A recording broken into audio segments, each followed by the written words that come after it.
What's going on, everyone? It is your brother here for another episode of Indie Sunday, where I play your games created during weekly game jam. Without further ado, roll the intro!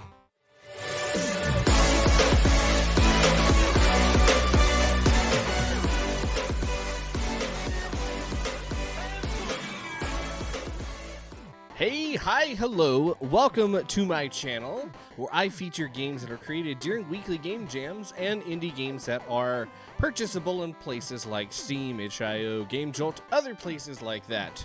Well, I hate that for you, JC Monkey. I'm not really that big of a fan of it either. I'm still kind of going back and forth between what I want it to be, but it's what we got for right now, because the previous one, they finally, I guess, decided they wanted their music copyrighted and actually start going towards people for that. That was created for me, but we didn't realize the music was copyrighted. It was free.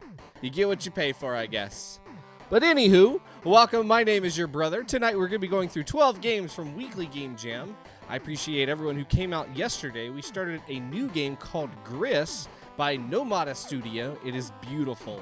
This game makes me feel like we're in some kind of watercolor world, and it's a basic platformer with super simple puzzles, but dang, it's so pretty and the music is amazing. So if you've got nothing better to do on a Saturday night and you just want to hang out and chill, definitely come check this out next Saturday. We'll continue on.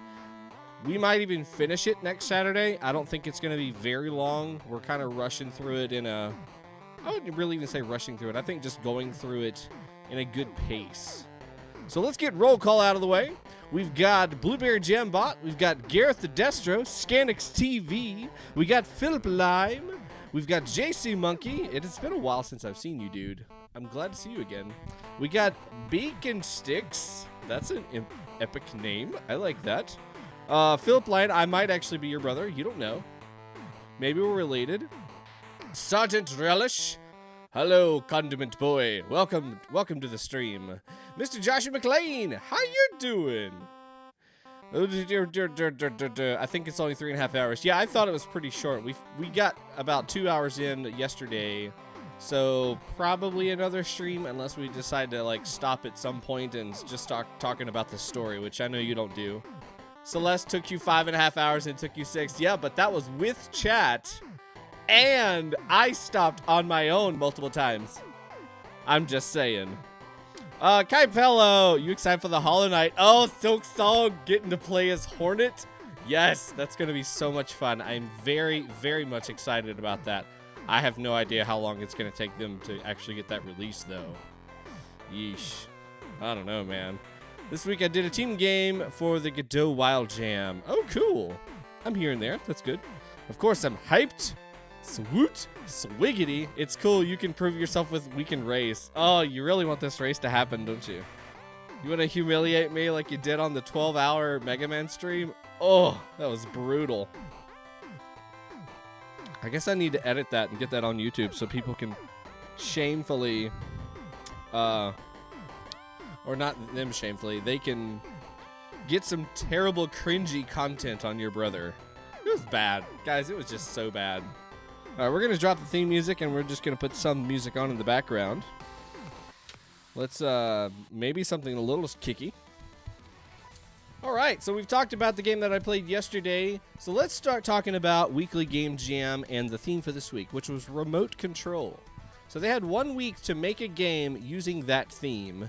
And you've kind of seen a game going back and forth here with a little drone going up and down on the TV while we were waiting for the stream to load. So that's actually going to be the first game that we're going to be playing through, and it's called Delivery Drone by TheLiverMan. There is the title, if you'd like to go find that. Hey, Akayo Kami, welcome to the stream. We are glad to have you. Thank you for coming out. I know it's always crazy late for you, but we appreciate your presence nonetheless. So the way my stream is going to work is I'm going to spend about 10 minutes per game giving constructive criticism as we go through. You are more than welcome to give your own criticism. You can disagree with me or whatever. It is TheLiverMan. TheLiverMan. The Liverman. Maybe he deliver livers. Maybe he does that too. It could be. Yeah, Josh is probably just gonna criticize, give no good feedback, and then just disagree with me, right, Josh? Is that how we gonna do this? I'll say something really positive and constructive, and then you just like outright disagree with me, and then just like don't provide any good feedback. Let's see if we can do that for each game. Let's see how far and fast we can go. All right, we ready? All right, here's the first game. Timer is set for 10, and let's drop the music and see if they have anything playing. I don't hear anything in the background.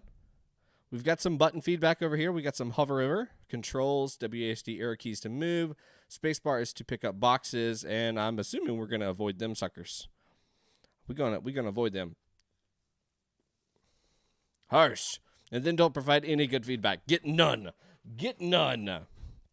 I wasn't the artist for this game, and really I'm sad. I'm sorry, Sergeant Relish. I am sad that you weren't the artist as well. It's always good to have dedicated artists. Feedback equals null. Has none. There was nothing there. I remember you played one of my games once. Did you stream games from Game Maker Toolkit 2 or Blackthorn Prod? Blackthorn Prod. And speaking of Blackthorn Prod, let me just stop the counter.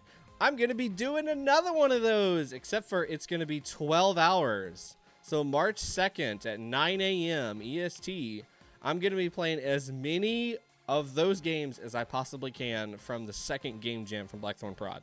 I'm super excited for that. The stream or the jam ends at like 6 a.m.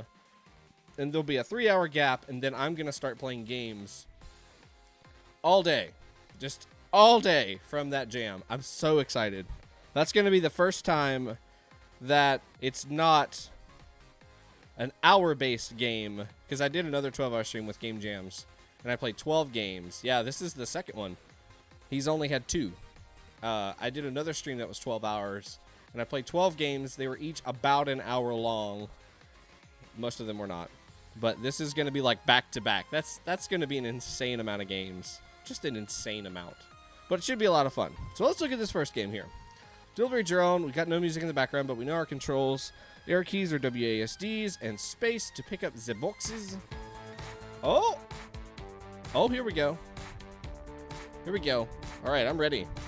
Gimme. Box drop. We don't want it to go in the lava. All right, I like. Drop it, drop it. Oh, oh. No lava. See if I can move my mouse out of the way. Zip. Simple enough, simple enough. No, no, no. Aw. It did not grab. It'd be nice if we had just a little bit of an extension. Am I not supposed to let that? Okay, so yeah, I guess we're supposed to put those in the lava. A little bit of an extension where we see that arm reach out and grab those boxes. Or at least the clamp. Like if we could have that change, that would be nice.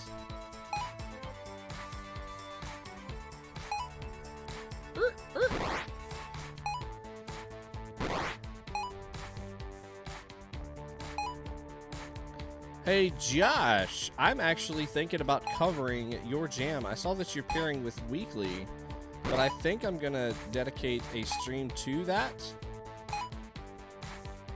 So I'm thinking about the second week in March, Wednesday nights, just for your records.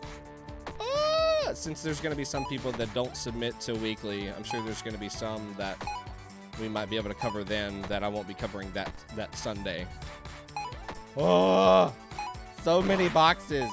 Okay, so we're just at the point of impossible. I mean, I can't go fast enough. I don't have a dash. I don't have anything that can slow down. So it's pretty much just do the best you can. In a perfect world, we still wouldn't be able to get all the boxes that are coming through, and that's kind of unfair to the player. You know, there's a certain achievable amount that's possible, and then after that, oh, you're just kind of screwed. I haven't really picked up any of the dynamite to see what that does. Kind of like to see if I can get through the first round just doing the best I can. I like the sound effects that we have here. Once we're dropping them in there, I wish we had like a clamp sound effect too for when we grab onto one of these boxes. I think that would be very nice. Come on. Now I've seen some of the dynamite looks like it's ready to blow, and then others just kind of hangs out there. Right on top of Brackies, yeah. Alakajam. Ooh, that's a cool name. Alakajam is, what is that one going to be based on? Brackies games. Yeah, I'd like to see some of Brackies games too. Brackies games that are going to be created during that jam. I need to get up with some of these bigger guys like Game Maker Toolkit, Brackies, and then there was one other one I was considering doing. It's just trying to get it all coordinated and scheduled out. So much for disagreeing. This is exactly what I said. Wah! Alakajam is pretty hardcore. 48 hours. All right. Dang. I think I will try to join Blackthorn Prod 2. Haven't joined a jam since Halloween. Do it, man. Get in there, Philip. Do it.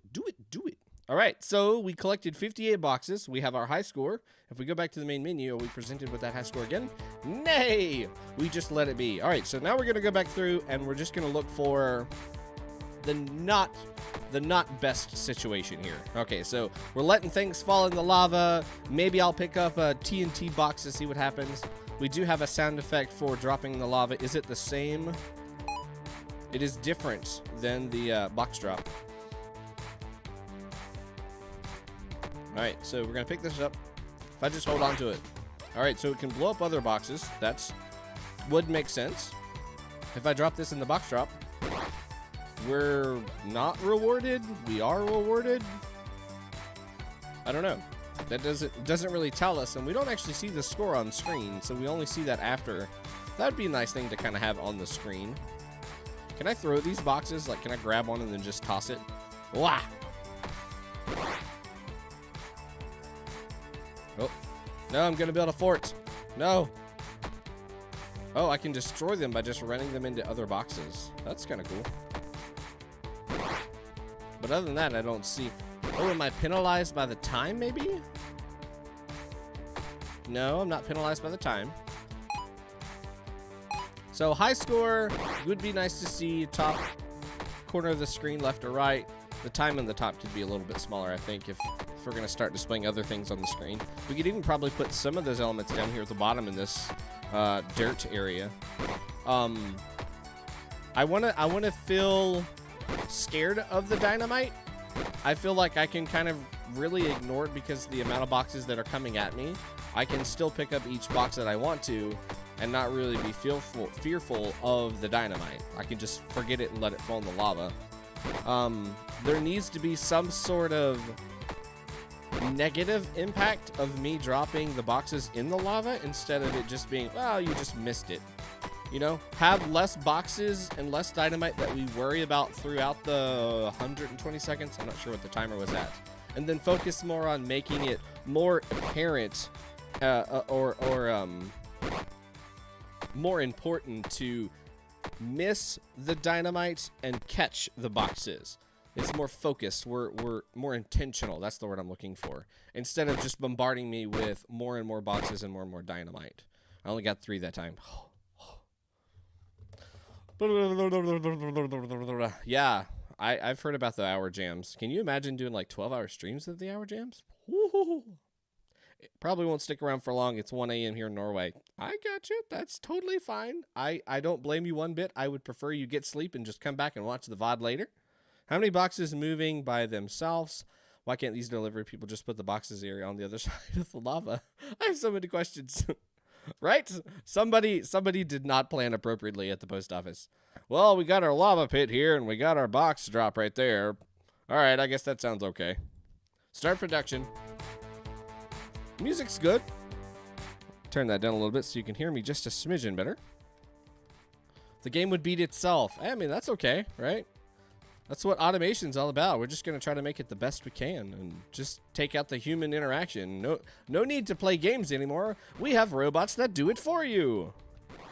But, yeah, maybe we can make the dynamite a little more lethal. So the moment that it comes on screen, and I think this is where a dash ability would become really important. The moment that the dynamite comes on screen, we have to deal with that immediately. So we're going to need to zoom out a little bit, if you will. And see a little bit more of this map dash over, grab the TNT box, go and throw it in the lava, and then come back and start picking up the boxes that we need to drop in the box drop. I think that'll give a better flow and a little bit more difficulty to the game. And, you know, it'll challenge us a little bit more. Instead of it, well, we have dynamite, but I don't really care. As long as I pick up a box and, well, there's so many boxes, I don't really need to catch them all. So I'm not really trying to. I'm just trying to survive at my job. But that's a couple tweaks that I think can make a huge impact in the game. And will really take this game to the next level. Some of the smaller things that we talked about at the beginning was getting a sound effect for when we actually clamp onto the boxes themselves. Having the high score and current score displayed in the game itself in either the top left, top right, or move the time left to the bottom right, and then put those two elements to the top left and right. Obviously, as this game would progress and develop further, we would start talking about different packages. Maybe we have to use different clamping mechanisms to grab them. Like, it's going to be pretty difficult to pick up some objects with just the square end. Like, if it's a large ball, we're going to need a scoop instead of a square. But good job making this game. I think it's really well thought out. I think there's just some tweaking that we could do to make this experience a little bit better and a little bit more difficult, with some real repercussions if you're not paying attention. But good job. Very good job. That was Delivery Drone by TheLiverMan. Yes, potential. That's what we're looking for.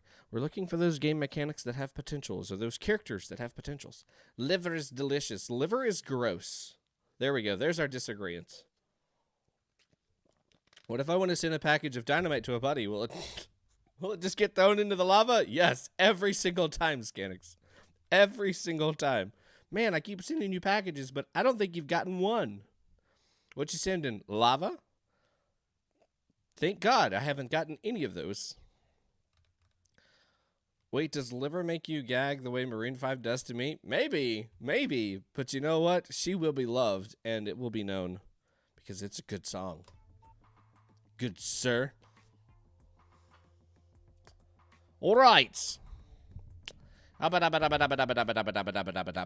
this game is called With My Phone by Talimeq. I want to see a pack. I want to send a package. Hopefully it doesn't end up in the lava. Well, we'll see what happens. Although, if you're trying to mail out a package at 1 in the morning, I don't know how good that's going to do. Next game. Let us begin. Okay, so this is our screen. We have an old monitor. Oh, boy. We have an old cell phone. We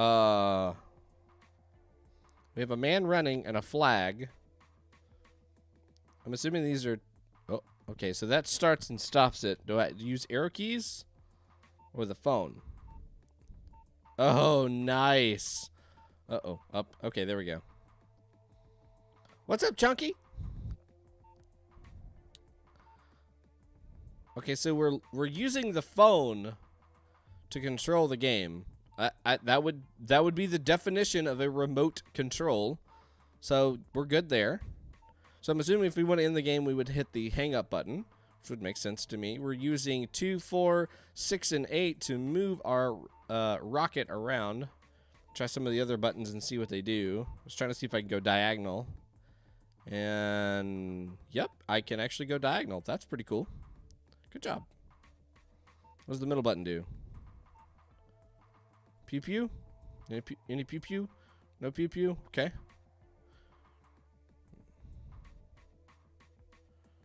I'm sure there's a way to shoot or something, right? Or maybe it's just how many of these I'm dodging, because now there's 17 on the screen. Yeah, so I think it's just counting them as they leave the screen. Okay, all right. I like the little sound effect that it makes when we press the button. It does kind of sound like a phone button being pressed. It'd be neat if it actually tracked. If it played the notes that you would normally find on a cell phone, like when you're dialing. You know how you can play like "Mary Had a Little Lamb" and other songs and stuff. That would be pretty cool. That would definitely give it the feel of a cell phone. The next thing I would think would be really nice to have would be some button feedback. So as we press the 6 button, you see it kind of compress a little bit, go into the phone, and then relieve. That would be a neat little feature to have. Also, on the screen, I think we could have a little comedy. Like if we pretended like this was not a fully baked solution and we just kind of made it work, you could actually make the numbers that you're pressing appear on the screen as if you're dialing a number. But that's also being translated over to the computer and making the rocket ship move. If you didn't want to do that and you wanted to make this more of a baked solution, then you could just have like the arrow keys, and that might also help communicate to the players what it is you're trying to teach them. And that would be, if you press the 2 button, you see the 2 or the up arrow light up or have like an outline for a split second. That would be a neat little feature to help communicate, you know, what it is that you're trying to do with the cell phone in this game. Xbox controller is not as good as the PS controller, which is definitely not as good as an old phone. I mean, I like the PlayStation controller and the Xbox controller almost evenly. I think as far as like compatibility goes, and like if I want to plug up my PlayStation controller via either Bluetooth or plugging it up physically using USB, that's great and dandy. But if I want to do that with an Xbox controller, I either have to have an adapter that's made by Microsoft, or I have to get their new Pro controller in order to use it with Bluetooth. If I want to have multiple Xbox One controllers, well, Xbox 360 controllers used to have multiple adapters. I think the Xbox One remedied that, and you only need one controller now. Not 100% sure on that, but something like that.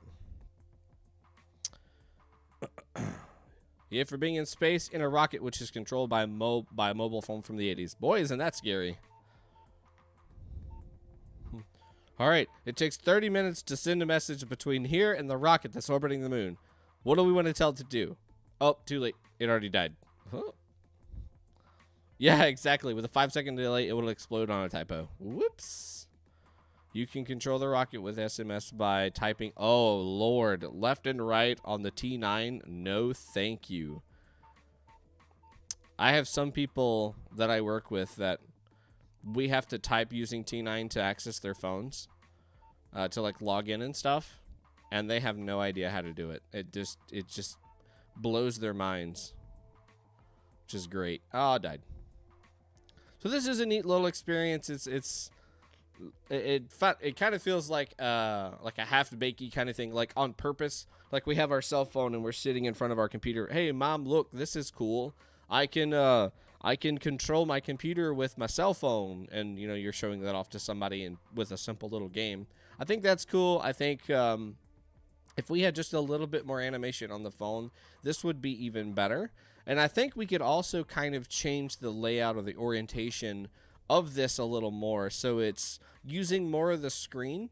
We could have the monitor itself be centered with the screen and then zoom out just a hair, put the phone down in front of the monitor, and then have that right there in front, and we're controlling it that way. So it would kind of be what you're really doing if you were trying to do this in real life, because in real life you're not going to have the monitor and then have your cell phone way over here on the right side or left side pressing the buttons. You want it right there in the center so you can better see the screen. And the same is true in this experience. You're looking over to the right, and then you're having to use a lot of your peripherals to watch the screen in the rocket. So if we could kind of move that around a little bit, I think that'd be better. Or another way you could do this is use a different phone that's a little bit newer. One of those sideways phones. I can't remember. Kickstand. Was it Nokia Kickstand or something like that? I feel like there was, I don't know if that's the right name, but there was one where you could type and it was a full keyboard, and then you could, the Sidekick, was that the phone? And yeah, it had a full keyboard that opened up. No, not the Razer. Was it the Razer Sidekick? Maybe that's what it was. I don't know. But it had a full keyboard that you could hold sideways and type out messages, and then you could fold it back, and it was a regular chocolate bar phone. That could be a way that you do this, and it still gives you a good amount of the screen without it feeling too weird. As far as like the actual gameplay itself, Maybe this was by design. It doesn't feel as responsive as I kind of would like it to be. Again, that may be part of the thing of this half-baked idea that you're trying to present this to someone else and show you, hey, I made my cell phone control my computer.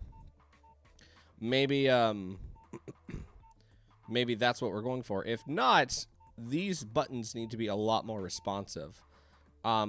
It does take a second, maybe 2 seconds, or even having me to click it again before it registers some of the clicks. And that's fine and dandy in the earlier levels, but we got up to like 20 asteroids that we had passed, and I'm having to really plan ahead to make sure I can hit that button quick enough. And even then, I'm gonna end up getting messed up about probably at 30, and it's just I'm not gonna be able to press them quick enough for it to register and get me out of here. So if we could have that be a lot more responsive, I think that would feel better. Ooh, Blackberry broke. Ugh, I hated the Blackberry. Le racer sidekick berry. Le Blackberry must have been a French phone. But this is a neat idea. I'd love to see it expanded upon a little bit more in the game itself, having some more stuff that we're either avoiding, maybe some stuff that comes at us diagonally, that's a little bit faster or a little bigger and slower than the current asteroids that we have. Maybe a shooting star or something like that that has a tail that we have to kind of avoid. That could be a cool thing that we can add, but the idea is kind of neat. Maybe we could even take it a step further and use our actual cell phones, and we have to call a number. We have to stay on that phone call, and then we have to hit the buttons on our phone. No, I'm just kidding. Don't do that. That would be awful. Oh, the bill for that. There'd be so many people just sitting on the phone playing and punching in numbers to a random server out in the middle of nowhere. Oh my gosh, that'd be hilarious. I want to see the carrier when they're like, there's like so many people that have just been on the phone for hours. And they're just punching random numbers on the phone call. There's nobody on the line. What is going on? That would be funny. All right, so this was With My Phone by Talimeq. Thank you for making this game. This was an interesting experience. I think a really cool mechanic using this whole cell phone thing on the right-hand side, even though really if we just abstracted this, took away all of the design and everything, all it is a numpad or arrow keys on the screen that we're pressing. And then the screen is smaller and it's in a box. So we need something to continue down that path if we're going to make it really cool and just make it stand out. All right, on to the next game.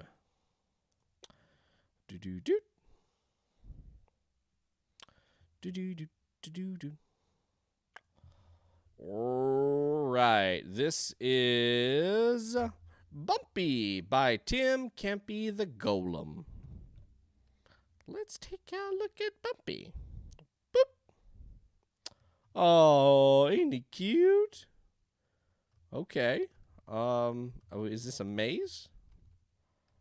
Let me throw some tunes on in the background. Can I go this way? Can I change my shape or something? Oh, yeah. This is the track for Bumpy. You win here. Okay, that's cool. Oh. Okay, so I didn't have any directions, but WASD moves our character, our main character, and then arrow keys move this guy. Oh. Oh. That's cool. So it's telling me when I hit a wall. You had no idea you could move the other guy. Boom. Oh my God. How about them apples? Oh, we got another little puzzle. Is that what you're telling me now? All right, so that's a wall.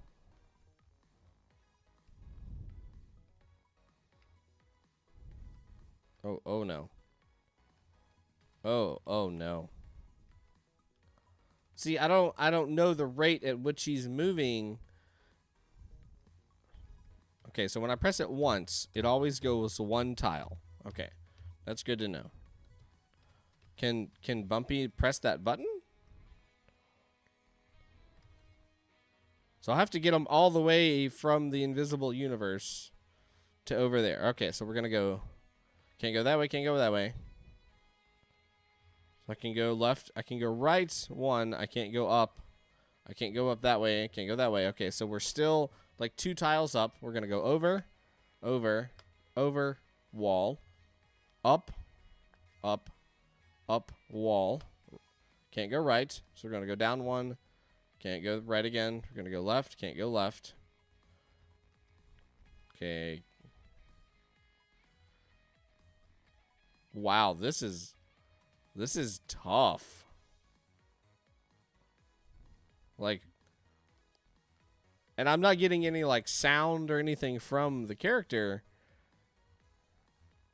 to know if I'm making any real progress or not. Oh, dang it. Dang nabbit, Bumpy. I'm heading off. Have fun with this maze. Thank you, Philip Lyon. I appreciate you. Hope you have a great night. Thanks for stopping by. Is there another way that he can go? There's not, right? He has to go through this torturous maze. Whoop. Good luck. Hope to see your game for Blackthorn Prod.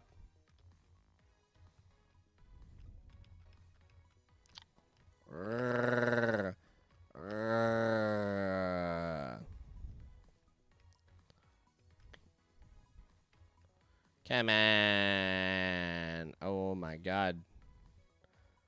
This is hard.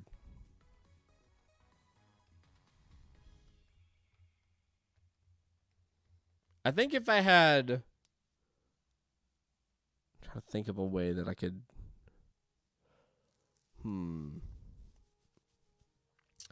I like the question mark idea that we have over here to maybe help me frame a little bit of the level itself. Maybe we could have some visual checkpoints throughout this experience at the top to let me know, okay, I've made it through this little portion here. Now let's go to the next section. Okay, there I am again. I can see my character. Okay, now the next section. Oh, there it is again. That way I can still kind of have to wander around in the dark, but to be the point where it's like, okay, we're gonna give you some sort of reference point here. It'd be cool to have small little windows in the map where you can see it. Exactly. That's exactly what I'm talking about. Where you get just a little bit of visual every once in a while to say, oh, yep, okay, you're still heading in the right direction. Because right now, I mean, I got nothing, and I can't really tell how, if my press is being registered as a single or a double. Like, at what point does it stop saying, okay, you've hit a wall? And at what point does it start that? I don't know how to exactly say what I'm talking about, but like if I'm traveling in a straight line and say there are 4 spaces in front of me, I have to know exactly how many spaces or how much time has passed every single space that I move in order to know exactly, okay, I hit the wall, but how many spaces did it take me to get to that wall? I don't know. I would literally have to go 1, 2,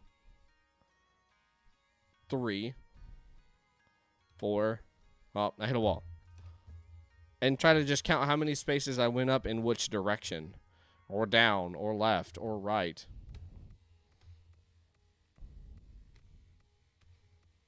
Ah, dang it, I'm back in the gate. That's hard. That's so hard. Can't go left, can't go right. That's blocked. That's blocked. So if I go 2 back, or 1 back. Okay, if I'm already standing in that space, it'll show that. So 1, 2, you see me. Can't go up. Can't go up. I can go up. So if I come back, I'm back. Like, trying to lay that out, that's really hard.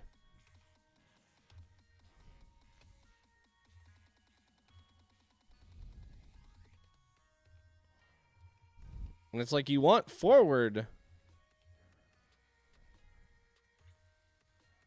progression. Okay, I think I've got some progression here. We're still moving forward. We hit a wall. I'm going down. I'm going down. I'm going down. Hit a wall. Can I go right more? Yep, I can go right. Wall. Can't go down. Can't go right. We can go up, though. Wall. I can go right. All right, let's move this little guy over here. I think we're getting close to the end. Wall. Wall. Right. Wall. Right. Wall. Up. Wall. Wall. Do I need to go left now? You're going to force me to go left?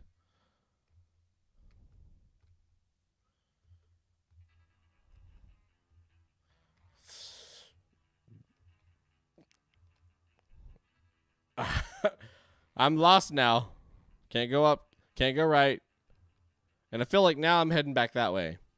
There seems to be a difference in art quality between the little guy and the big guy. Very, very much so. Wall, wall, wall, wall. Banana. Dang it. Who put the banana in here?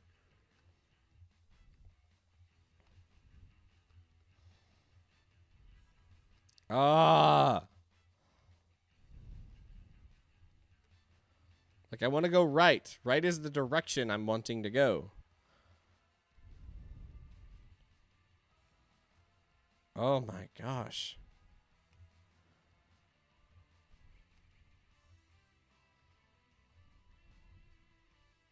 This is so tough. Oh, I feel like I'm stuck on one little tiny last section, and I'm probably like right here is what I'm hoping for anyways.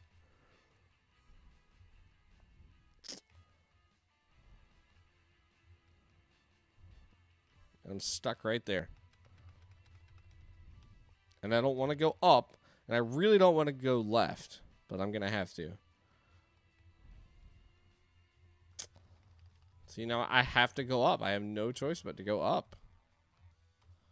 This is a single pathway here. Just checking each side. You have to be because I couldn't. Oh, what? The pressure.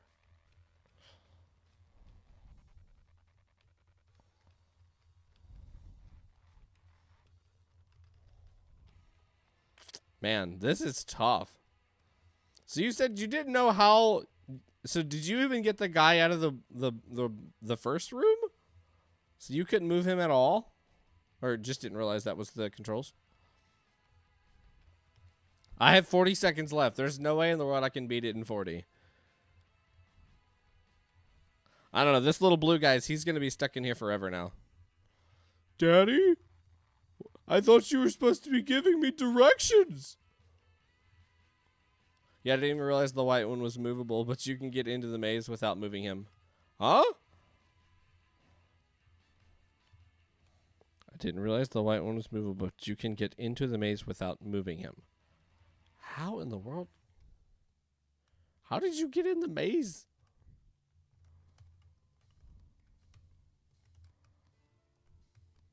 I mean, that's going to be some serious clipping if you somehow are able to get in there.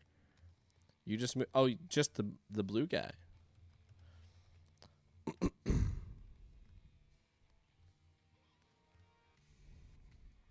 Oh, you were talking about you didn't know you could move the white one. Maybe is what you meant, or what I should have interpreted. You're talking about, yeah. So because the white one gives you the direction, so yeah, you would want him close. I follow you. I'm picking up what you're putting down now. Okay. Well, that's about all I can do. I think the chat and I have come up with some good suggestions on how we could do this slightly different. So up here in this top section, I think we could have little window cutouts, kind of like similar to how this guy started. If we just put one every so many bends and turns in here, that'll kind of give us a little better plan on what is going on underneath all of this mess. Make it a little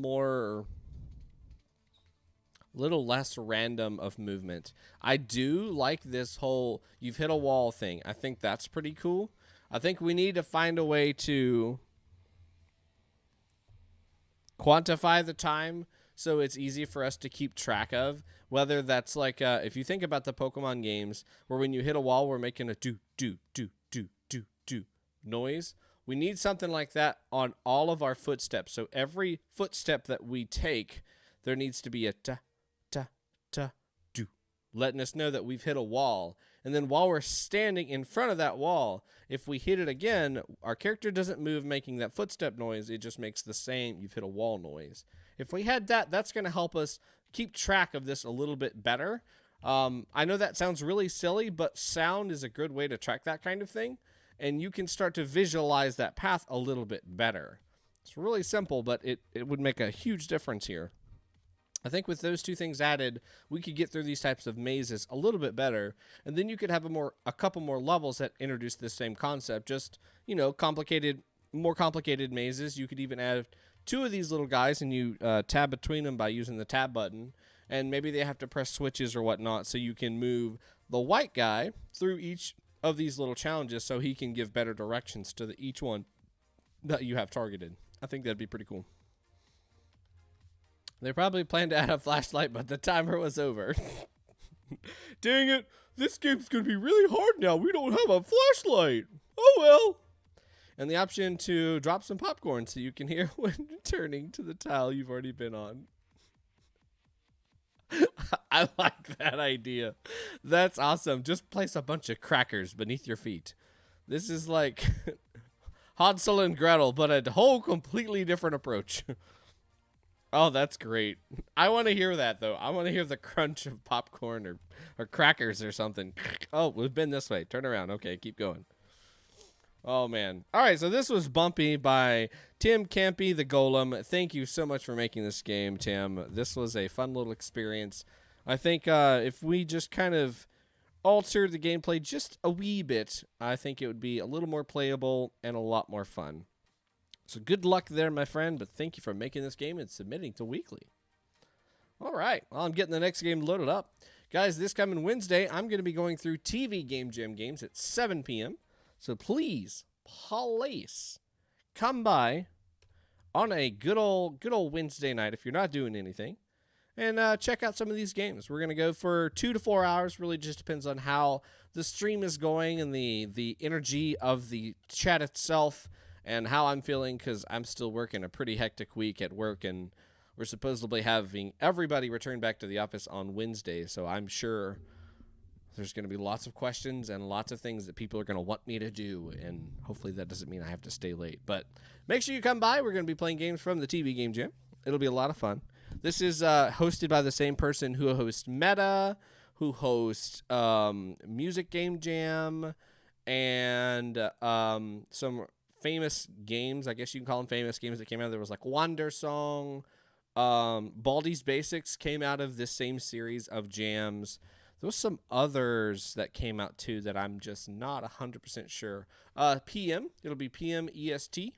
All of my streams are in the EST time zone, or I try to give the times there.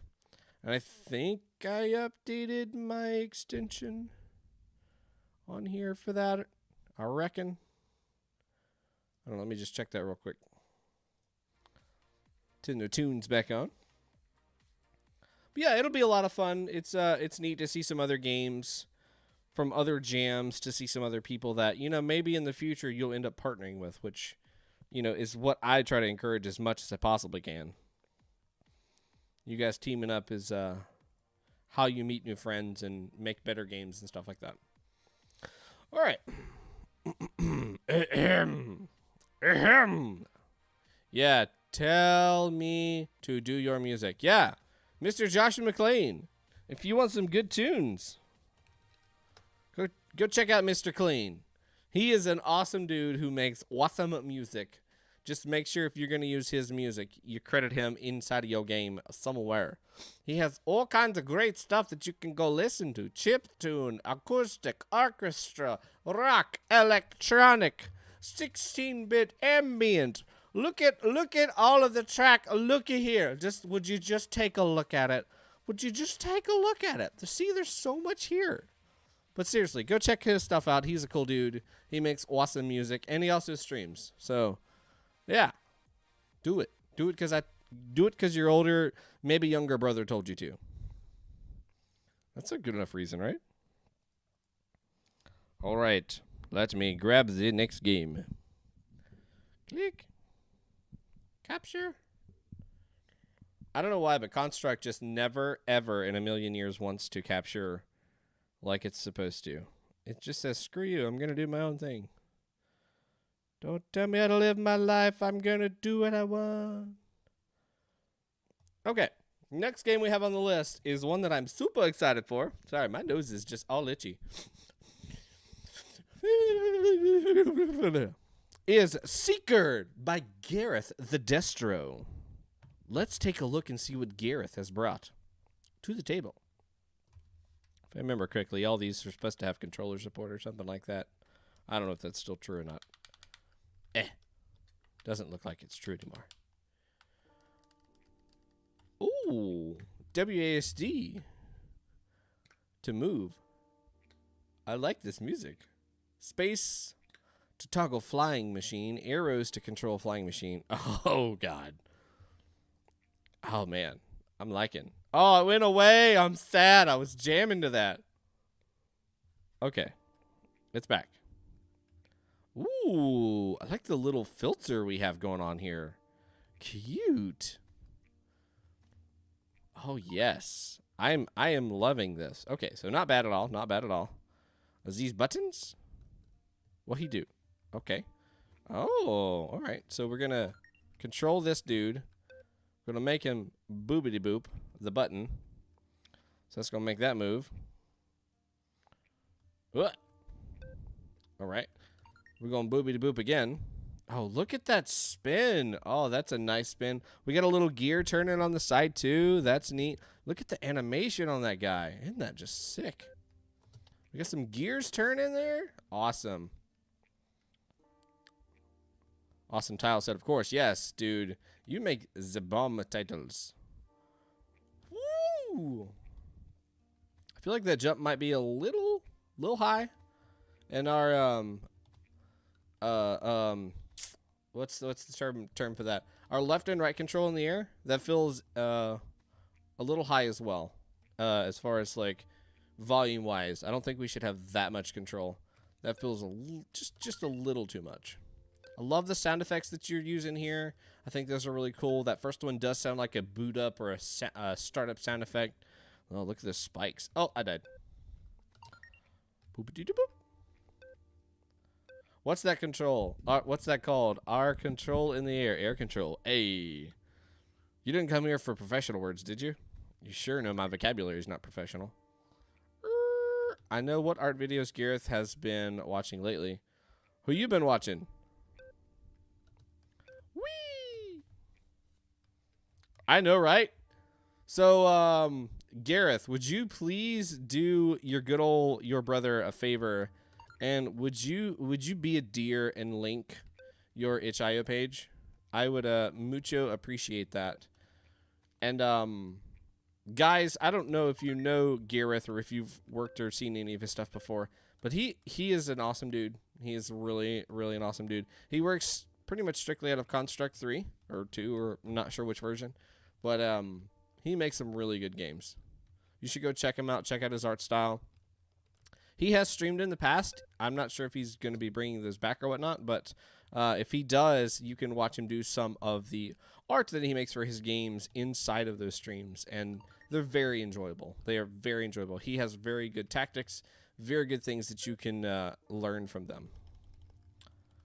Whoosh. Yeah, it's a daunting task. It can be a lot to do, so that's why I don't want to speak for him saying that he's going to be streaming, but I've really enjoyed his stuff in the past. All right, so that is probably the one I want. Yeah. Wow, wow, wow, wow. I love these little robots. Oh, oh, oh, oh. We good, we good. We got particle effects. I mean, look at this. This is so nice.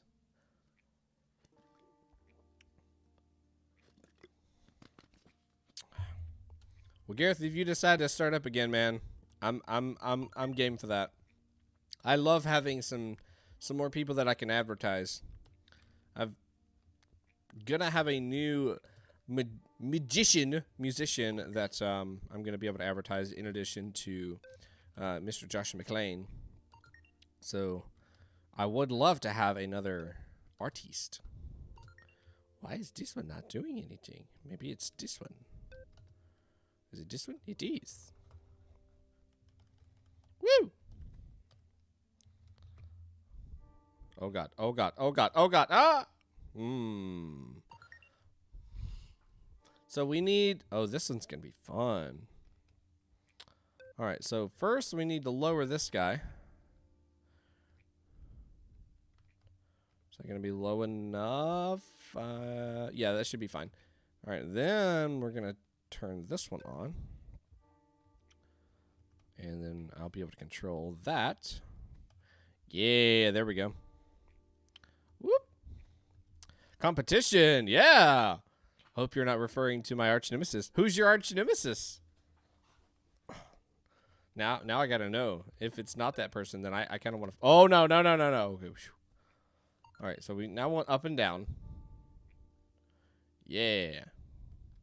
What? Dagnabbit. Oh, Kevin. Oh yeah. Let me call up Kevin real quick. Me and him are buds. All right, robot. Oh no. Oh no. Oh no. Oh no. Oh no. Oh god. I'm gonna have to kill him. I don't think I have any choice. He is now stuck.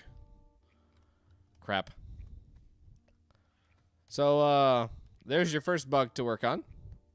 If your guy is looking at the dirt and you try to summon the robot will get summoned, but he will also be stuck.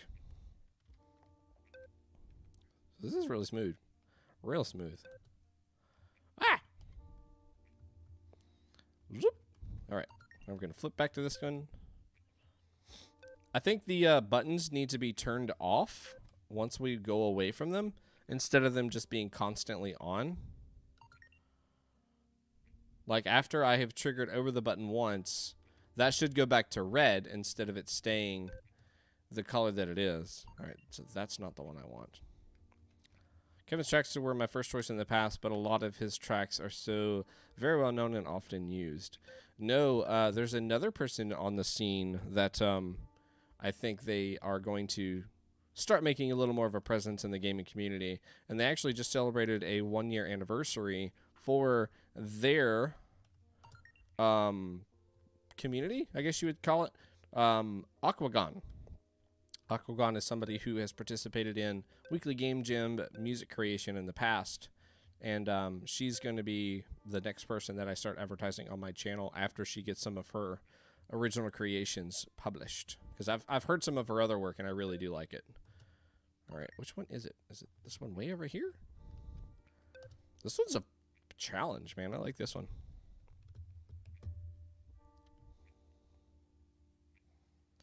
What? Oh my gosh, I thought I was dead. Whee!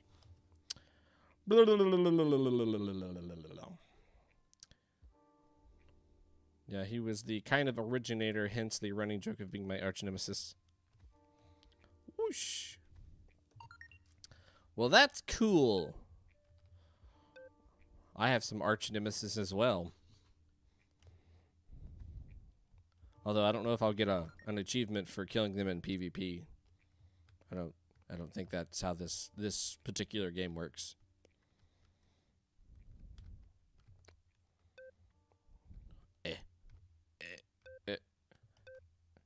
Oh no. Okay.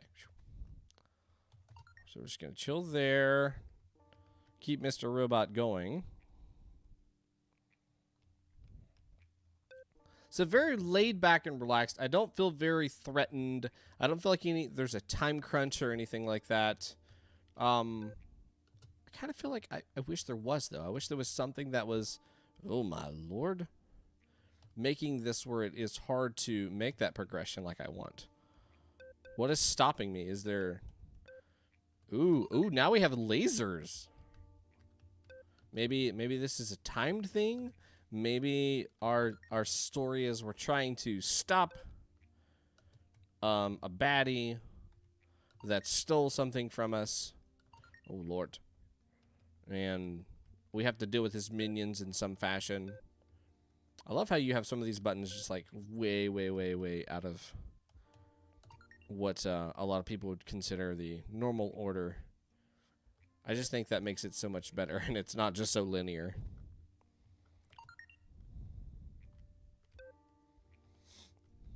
It would be cool if the robot was affected by that laser. That'd be neat. I was honestly expecting that one not to be the right one.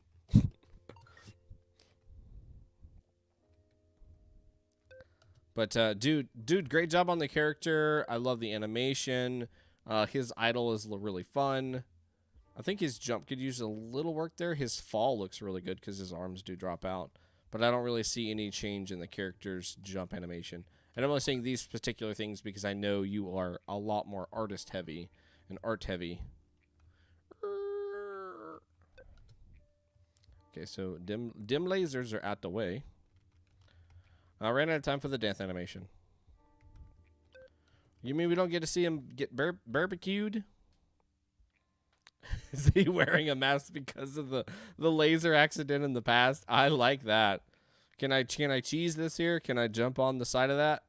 Oh, I can. I don't know if that's intentional or not, but I certainly can. So now let's turn off the lasers. Oh. Oh, snap. How the heck? Oh, that's going to be fun. All right, so we have to use some timing. Bring that off. Bring that up. Right. That's why you're better at planning your time. It always starts with the death animation. I'd always start with the death animation. Okay, how can I make this character look really, really cool or really, really bad when they die?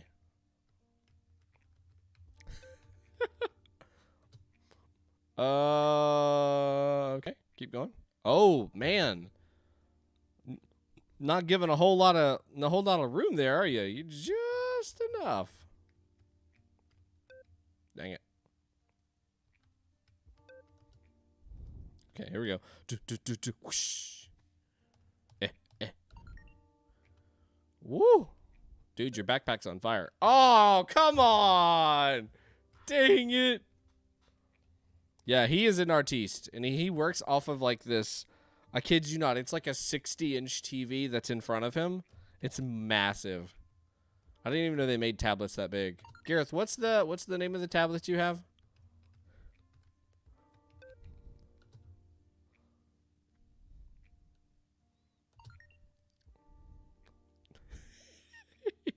It's not really that big. I just pick on him every single time. Oh, dang it. I meant to put that on the other side. Oh, I think that's good enough. Okay. So now we're going to take the... Oh, but that's not going to be good enough. Oh, you're going to die, buddy. I'm so sorry. Huh? Dang it. I saw him stream toss at work. It's awesome. Yeah, he does a really good job. Yeah, it's a regular size tablet. It's just the very first time he got it. I guess the brightness on that sucker was just way up. So on his stream, it was nothing but like white face because there was so much light coming from the tablet. It was wonderful. It's so bright. Yeah. I'm sure you could probably like heat up cookies on the surface of that thing. I want it to be like right in the middle, I think. Because he has to jump on it first, and then I have to move it. So then let's knock the laser. Man, of course it's not that one. What's up, Dashuro? Okay. Wait, can I just make that jump? I can just make that jump. What am I doing? Tag nabbit. I'm over here making this too complicated. Oh my god. Okay, it's fine. We're all right. We can do this. After I had it, I had some adjusting to do. With every good tech. I don't remember struggling this much. I'm Josh.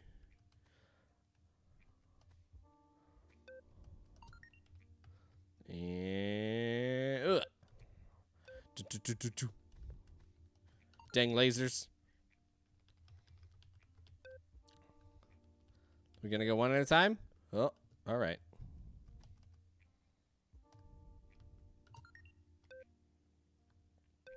course, it's not that one.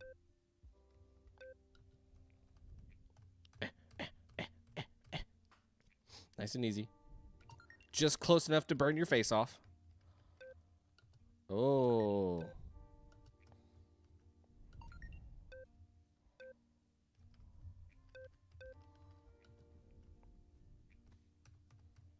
I feel like I'm so close to the end.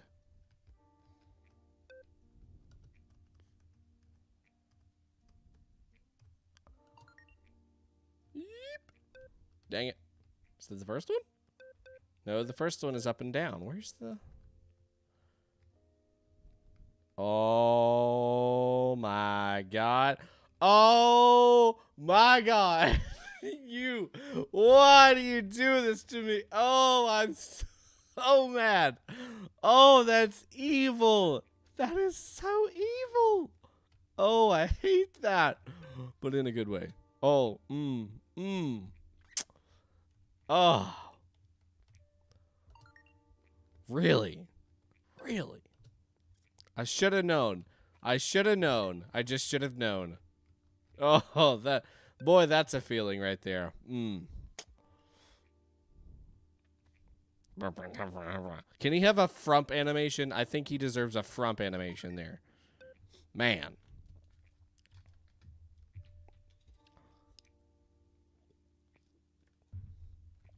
I can make this. What was the jump button again? Don't forget, I run a contest every single month to see who can catch me doing the stupidest stuff on stream. Not that we're trying to clip anything that's like worthy of anything good. I'm just terrible. I'm just terrible.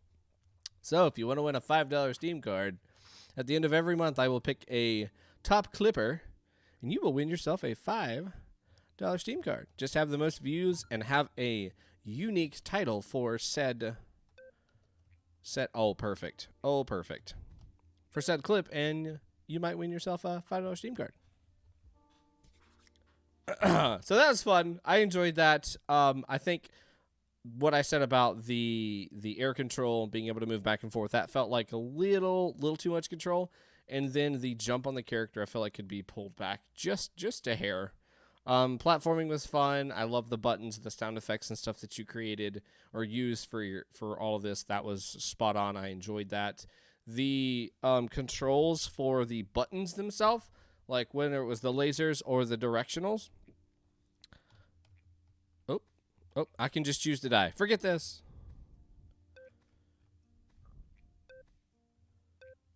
It never changes once I've turned it back on.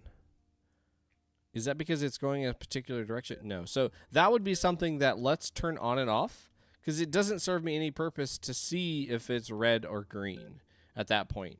And really, when we're standing on top of it, we know it's being powered. So even those indicators don't really do any good other than just keeping track of which buttons have I clicked previously. Oh, it's just a bug. Okay. Feature. Got it. Hey, thank you so much, Blueberry. I love it when he just works the way he's supposed to work. Whew, at the right time. Maybe there's some other way that we can illustrate that. Maybe we can have the robot using like some sort of power or something to make that actually work. Like you see him when he gets in close contact, there's a like shock of electricity or bolt of electricity or something, and that is how it's actually being powered. That would be kind of cool. Oh, dang it.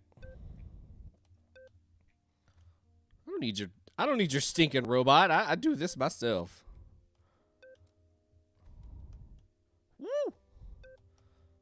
I got pretty far. Yes, of course. It's a feature strike through. I don't need your stinking robot. You can forget it. Oh, my headset's going dead. Okay, now I need your robot.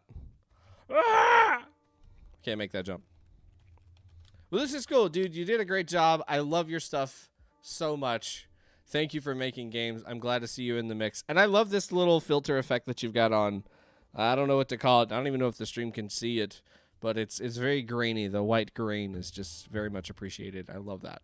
All right, so I'm going to take a quick run to go grab my charger because, of course, I moved it to the other room because I was using it for something else. But, bah. Yeah, and you had lots of stuff in this too. Lots of different ways that you're using these mechanics to make these levels instead of it just all being the same thing. I liked how some of the buttons did not really line up. The only problem with that is, like, what's the correct way to say this? Logical level design. If we're talking about what you would expect in a doctor's office isn't in a doctor's office, that's weird. What you would find in a scientific lab, if it's stuff that doesn't belong there, then it's weird. What you find in a school that doesn't belong in the school is weird. When you see a button that's above a thing and it doesn't control that thing, that's weird. Now, it's okay to do that sometimes, I think, because there might be a logical explanation behind that. But to have that all throughout the game, I think that just creates some weird expectations. Like, then you're just like, well, I don't even need to check this first one now. You know, we're getting into like reverse psychology. Well, the first one's not even going to be for that. And then you go head off to the middle of nowhere, and it's like, well, it's obviously going to be this one because it's the farthest away. And then you click it, and then nothing happens. But that's an over exaggeration of that idea. But to have them where they're like all like that is just kind of weird. Their remote controls, but you know what I mean, like. If I see a light switch and there's only one light in the room, why in the world does that not control that one light? What? I saw a poster that said drink Coca-Cola in the dentist's office once. Shortly after they got turned down and fired and shut down and all that business. Dude, thank you so much for the bits. I really appreciate that. I'm glad to see you're back making games again. Doing every other week is going to be fun to see you making games. I hope I get to see more of those. My parents' house had tons of light switches that did that. But they probably controlled outlets in the office. I mean, in your house, because I have lots of those that control outlets. I hate them. They drive me nuts. I eventually just completed the circuit and said, no, we're always going to have this on. There's no reason to turn this outlet off. But yes, I will be right back, so I'm just going to play you some tunes. So, y'all behave now. Y'all be good. Don't y'all do anything I wouldn't be doing now, okay? All right. I'm going to let my dog out, too.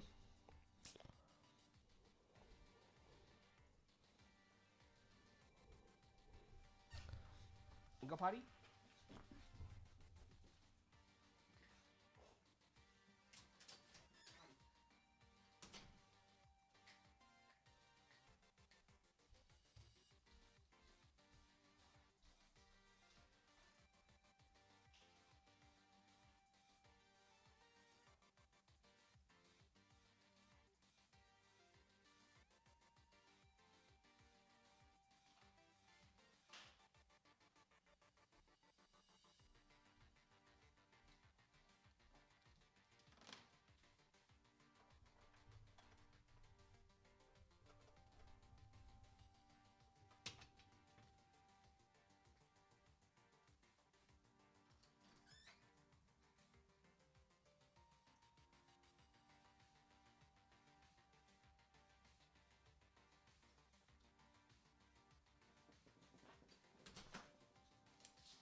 Yes, it is.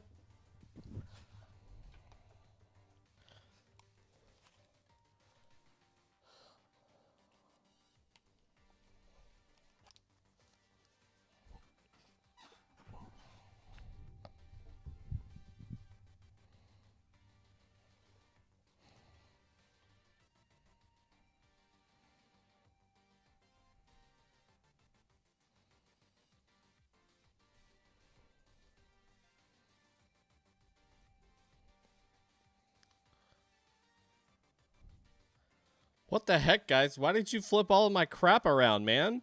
That's not cool. I thought we were friends and stuff. Man, I'm going to have to go and rearrange all this stuff now. Ugh. Gosh, you guys are just wasting time on the stream. Throwing bits on the floor? You got bits on the floor, too? Oh, my gosh. Do you want me to just... Come on, man. Don't be hiding all my stuff like that. I go away for just like 2 seconds. And this is what you do? Okay, I thought we were friends and family here. Like, what is going on? I'm going to have to clean up the Pixel house after this stream. I was ready to go to bed, but whatever. Let me see if I can fix this really quick. All right, there we go. I think that'll work for now. All right, next game on our list is called Ask To Prom by kaeveris. You can clock, you can't clock.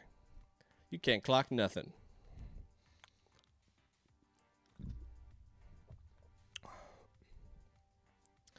All right, yay, Unity. I love me some Unity.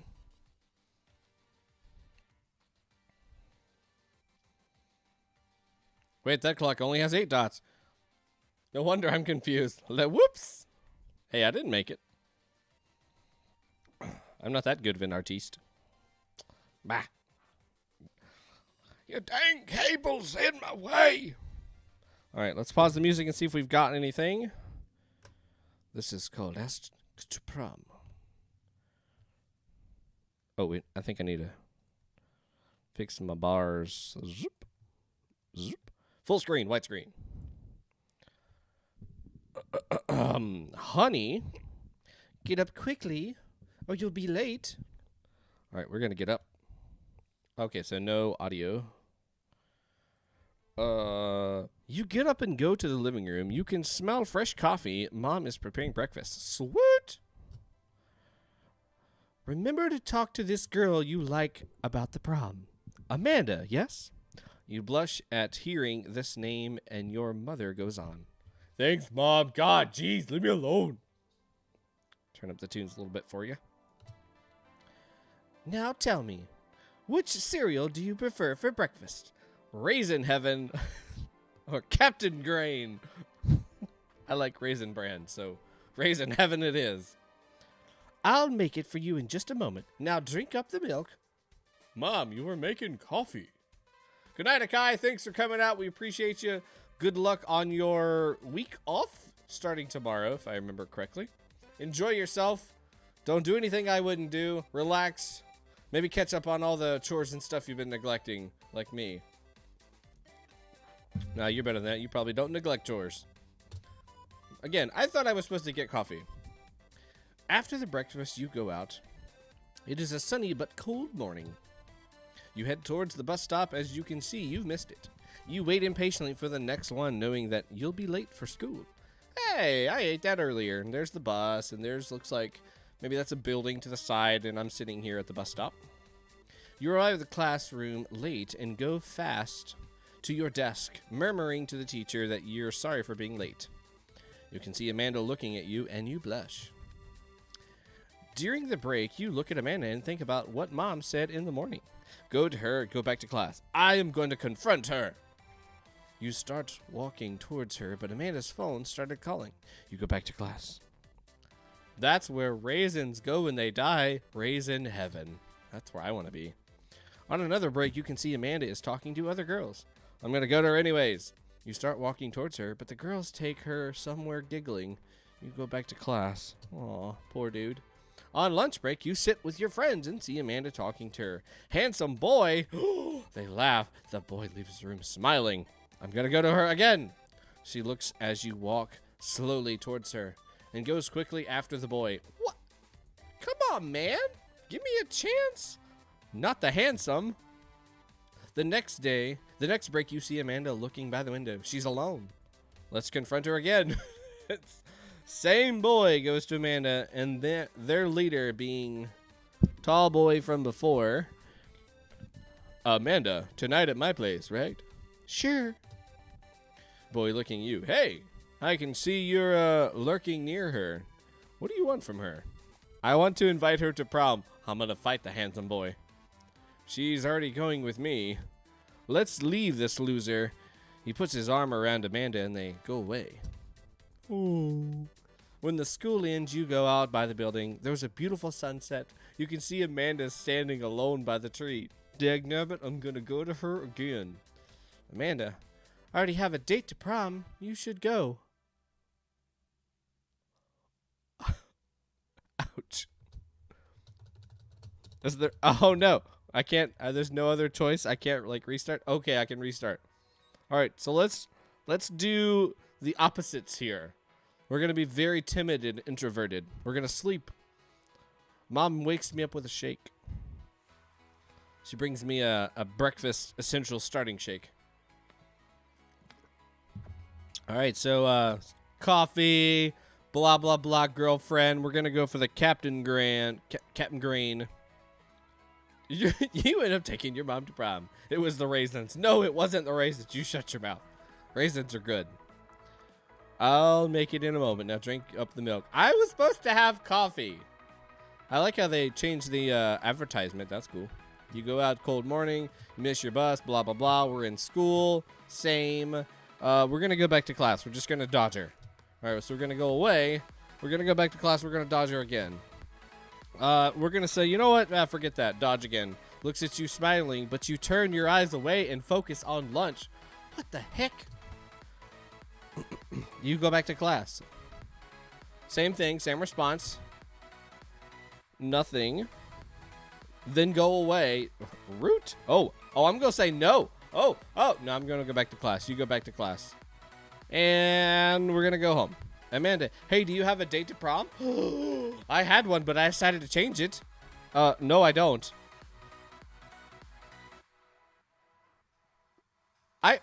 What? Did I mess it up? No way. Grain, space. Go to class, go to class, go to class, go to class. Nothing. Go to class. Okay. Go home. Hey, this is Amanda asking. Hey, do you have a date to prom? I had one, but I decided to change it. And I said 2. I said no. Yes. Amanda kisses you on the cheek and smiles and goes away. Did I get the date? Or is she just being polite and nice? The world may never know. Alright, so let's see if we can fight the boy. Or something. Stay. Go to class.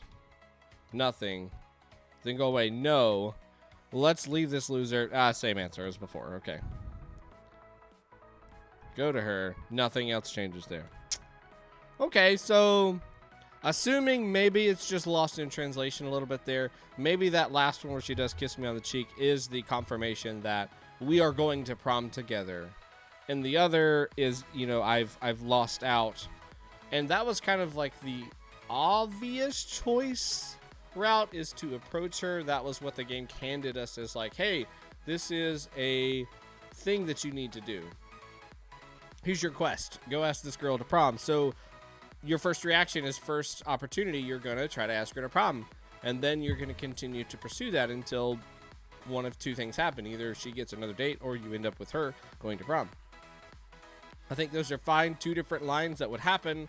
Maybe some little funny ones would be like where we get in a confrontation with the handsome boy and we fight and, you know, either I win or he wins or something. Probably I would lose. And, you know, the girl ends up going with the handsome guy instead. But I think we're telling a neat little story. I'm not really sure how this is. I mean, I guess in a very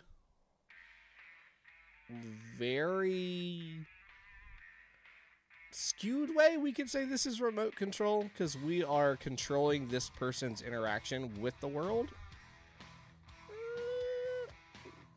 It was submitted to 2 different jams, TV Jam and Weekly Game Jam. I think for TV, maybe we could say this is kind of like a soap opera kind of thing. I don't really know. Moral of the story: play super hard to get always to an uninterested level. It all works out. I think that's an overly optimistic rating. My understanding is no matter what, you can't get what you want. I mean, true. That would definitely be an explanation. But I will kind of err on the side of there was some translation maybe issues inside of this text game. Because not all the sentences really kind of felt exactly native English speaker to me. So maybe the intention wasn't completely there. I remember something on the game page suggesting that. Oh, okay. I like yours better. New moral: life sucks and then you die. Hey, I think that's called Twilight in the first book. I think that's a line in the first book, or maybe literally the first line or something like that. I don't know. But yeah, this could totally be a very pessimistic viewpoint, is no matter what path you take, the end is still the same. You're not going to get the girl. It's not going to work out. But she kisses me on the cheek, smiles, and goes away. And why did she say that at the very end if that wasn't that she was going to be asking me to prom? Like, she turned to ask me to prom. What would be the reason behind that? Because neither one of them have a good ending, as in not like good or bad ending, but as in like this is a complete experience. They just kind of freeze and stop at the end. She walks away, or she just kisses you on the cheek. Say to Amanda, are you a raisin? Because you're looking raisin credible. And she will instantly go to prom with you. Let me see if I can just type that out real quick. Oh, you know what? She's running away. Oh, yeah. Kaipella, maybe not. To rub it in your face, she's just out of your league. Ooh. So, the only thing I would say for this game, major-wise, is let's give that feeling of completion. So we want to end that experience and either return us back to the menu or have that end sequence that's going to drop us out of the game. Because we kind of stall here thinking, is there a next choice, or am I stuck, or even what the actual outcome was. I mean, one, we're pretty clear that, she's with another person, and that's an obvious thing that she's choosing to be with that other person. This one is kind of skewed. Are we going to go to the prom together? She was the one that posed the question, hey, do you have a date for prom? I'm feeling like I don't want to go with mine. And then it's a toss-up there at the end. It's like, well, I don't know. Did we actually get to take her to prom or not? So make those two things that are very clear, crisp, and cut. And I think that'll help this experience so we know what is really going on. And I think it's okay to have positive and negative endings. There's no problem with that. That's what these types of things are okay, are perfectly designed for. I mean, you can go through so many different avenues and play them so many different ways. This is just a simple experience of that. Obviously, character art and stuff like that would be updated as we go forward in these kind of things. But I think what you did add into the game was very purposeful, helped us create the scene that we were trying to see and understand. Good job for, making if this was your first visual novel, good job. I think you definitely got the core idea here where you were making multiple choices and you kept it very, very, very easy to understand. We were given a quest, we were given something to do, and then we had at it and had some things that we could kind of alter throughout that experience. Obviously, more choices is always going to be better in this type of genre. So think about that next time, adding more outcomes. I would like to see one where he gets beat up. And also one where we can offer her Raisin Brand. Or Raisin Heaven in this case. Everybody would love that one. This music kicks, though. All right, I'm going to. You are my annihilation. Boy, some happy music. Yeah, it should turn into a beat-em-up game. Oh, heavens. Oh, boy.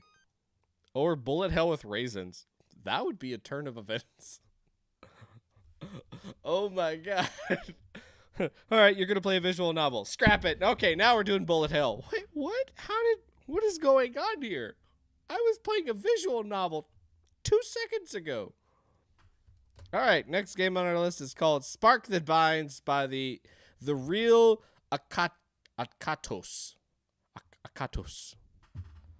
Let's begin. This is the track that we're greeted with. We have two little jelly-y looking creatures. I can turn it up, but I can't turn it any more down. So normally with these kind of sliders, you're going to have a little bit of volume that's, maybe 20%, maybe 50%, and then we can adjust back and forth. That's not actually doing anything either, but that would be nice if it did. Okay, so we are going to turn our keyboard sideways, and we're going to use WASD. And then if we need to use the F key, we're going to turn our keyboard back the other way and press F to switch between the goops. I love these little sounds. That was adorable. Okay. Okay, there we go. Move my mouse out of the way.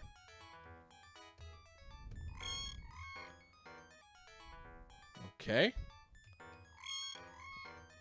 All right. We did a thing. All right, now we got buttons. Okay, all right, all right.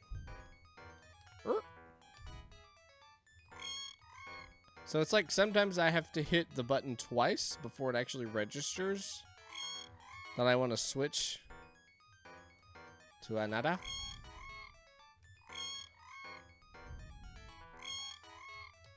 To get them right in there. Okay.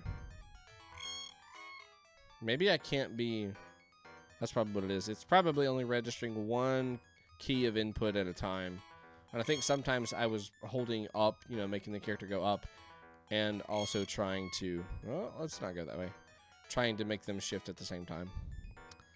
What? Dang it! Let's go up here. Nope. Let's not. Let's play it safe.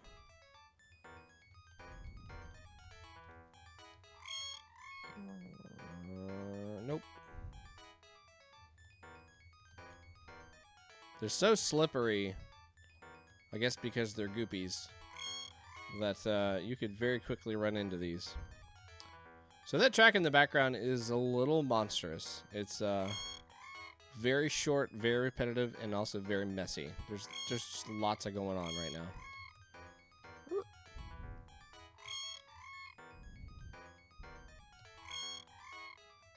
I don't know if I have anything that's actually stopping me. Woo! Oh, why is that a blue one? Shouldn't that be a green one?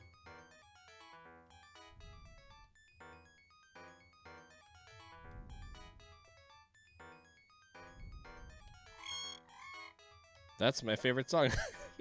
It's called Drawing Random Lines in Bosco Seal. I don't know what that is. I think it's actually just taking your hand, spreading it out as wide as you can, and then smacking the keyboard 7 times, and just letting your software do the rest. That's what I think. Oh no! Oh, don't do this to me. Oh, that's evil. Okay. Dang it! I did not touch that. No one knows how to say it. Only the ancients. Only they know. Woo. Still don't understand why that one is blue. So this is cool. So we have to keep within the camera in order to make all of this actually work. Otherwise, we actually get stuck. We can't go any farther. I think that's kind of cool.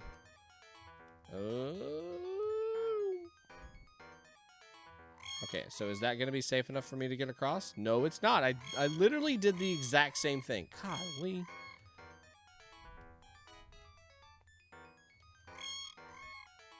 Oh, and I forgot to say this earlier. Go ahead and expect that as soon as Hollow Knight Silk Roads is released, I will be streaming that. I absolutely have to. I loved Hornet so much as a character, and I have to see that that game get played on my stream. It's gonna happen. So if you enjoyed Hollow Knight, if you enjoyed me streaming it, which you probably didn't, be looking for that, because I will totally be playing that game. Alright, you're going to stay right here so I can give as much camera as I can to green. There we go. Now, give you as much camera blue. Oh, yeah, you finally beat Hollow Knight yesterday? Dude, congrats! Did you go for a 100% complete run, or normal run, standard run? What is that, metal or steel soul run? That one's nuts. Run! Oh, that's evil. Look how close they put that. Whew, that was a hard level. Thanks for playing! I can still switch between them. Waha! I love it. Oh, they can be friends now.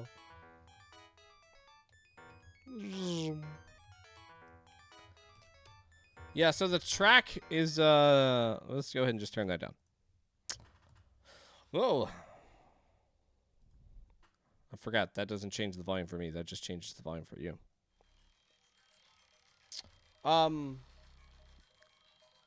Level design was good. I think the spikes, their hitbox was almost like 1.5. It was a little bit larger than the actual spikes themselves. So it seemed like... What? I was getting hit when I shouldn't have got hit.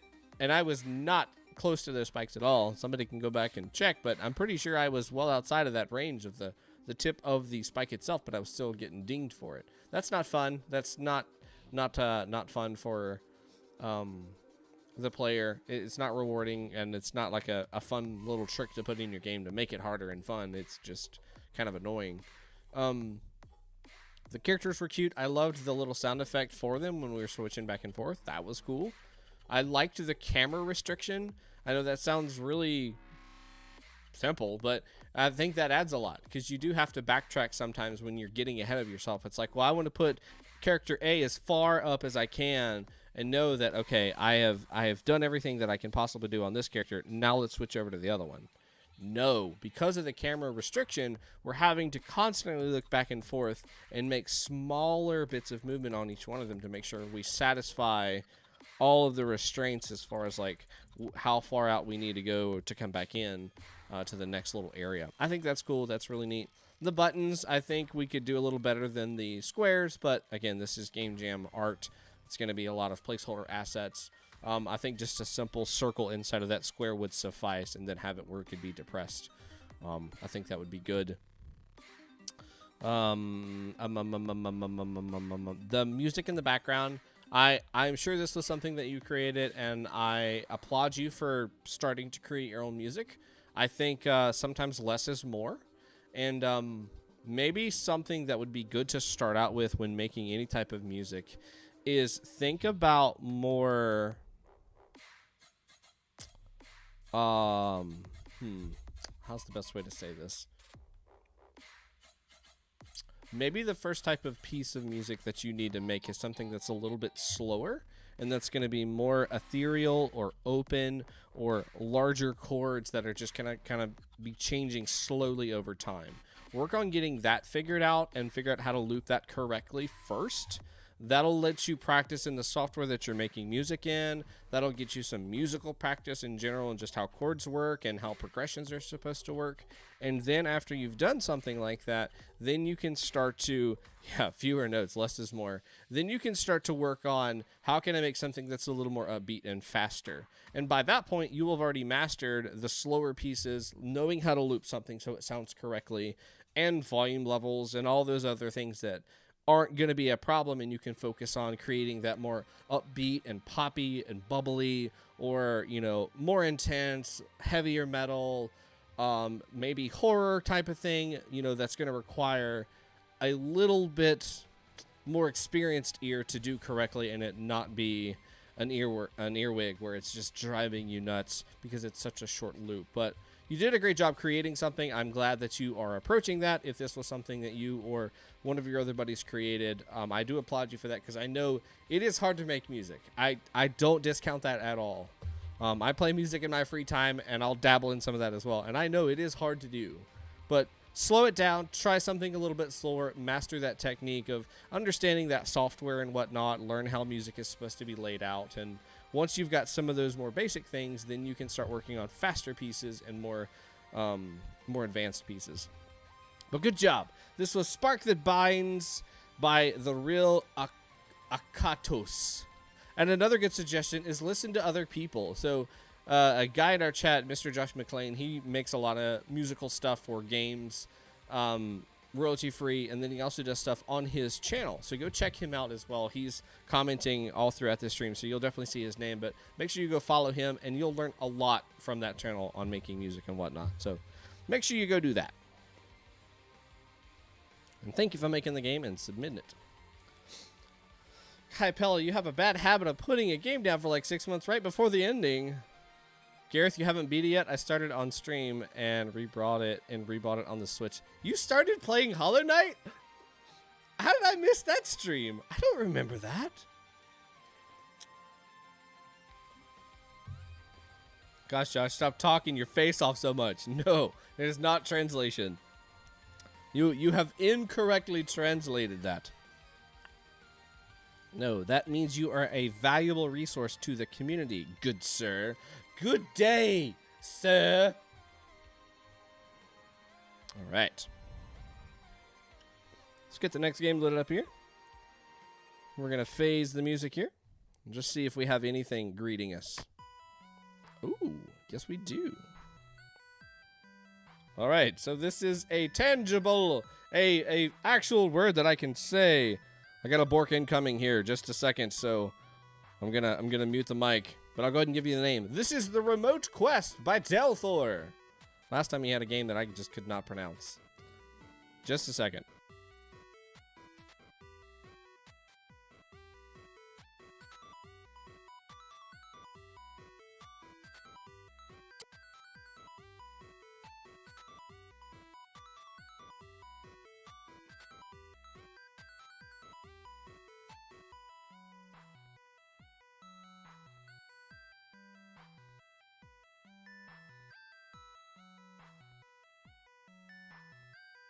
Stranger danger! Everybody, there's a stranger danger at the door. Oh my god! Ah! There's a stranger. Can't you get her? Oh, it's just mom. Okay, never mind. We're good. False alarm. You can call up the SWAT team. No 911 needed. We're all right. It's just mom. It's just wifo. We're good. All right, so let's talk about this game. This is The Remote Quest by Delthor. Josh, I'm assuming you made music for this? I think you talked about that. So many people I've talked to, I just can't remember anymore. All right, so I'm being greeted with some text. It says, use arrows to moo. So we're going to try that. I am unsatisfied. There is no mooing. Oh, move. Okay, all right. Well, I guess it's not going to be a moving game. You guys would probably like to see the game too, so I figured I'll just go ahead and flip that over now and not forget, because that was intentional. Whoosh. Ooh. That was a stereo sound effect. I heard that only in my right ear. Oh no, I'm stuck. That's evil right there.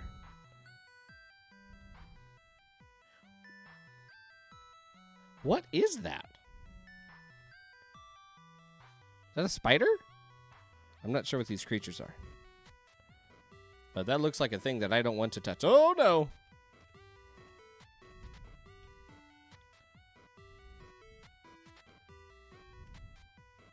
Take the controller and press Z to shoot. Oh! Go back to the beginning. I have to kill all the things now? Pew, pew, pew. Alright, so I can pew pew them. Does it kill them or just freeze them? Okay, so it looks like it kills some and freezes others. This is definitely how remote controls work. I don't know what kind of remote control you're using, but, all right. Oh, back at the beginning now, okay. I don't have the remote anymore. Oh, no. So, I guess the objective of each level is to acquire the remote control and then make it all the way back to the beginning. Okay.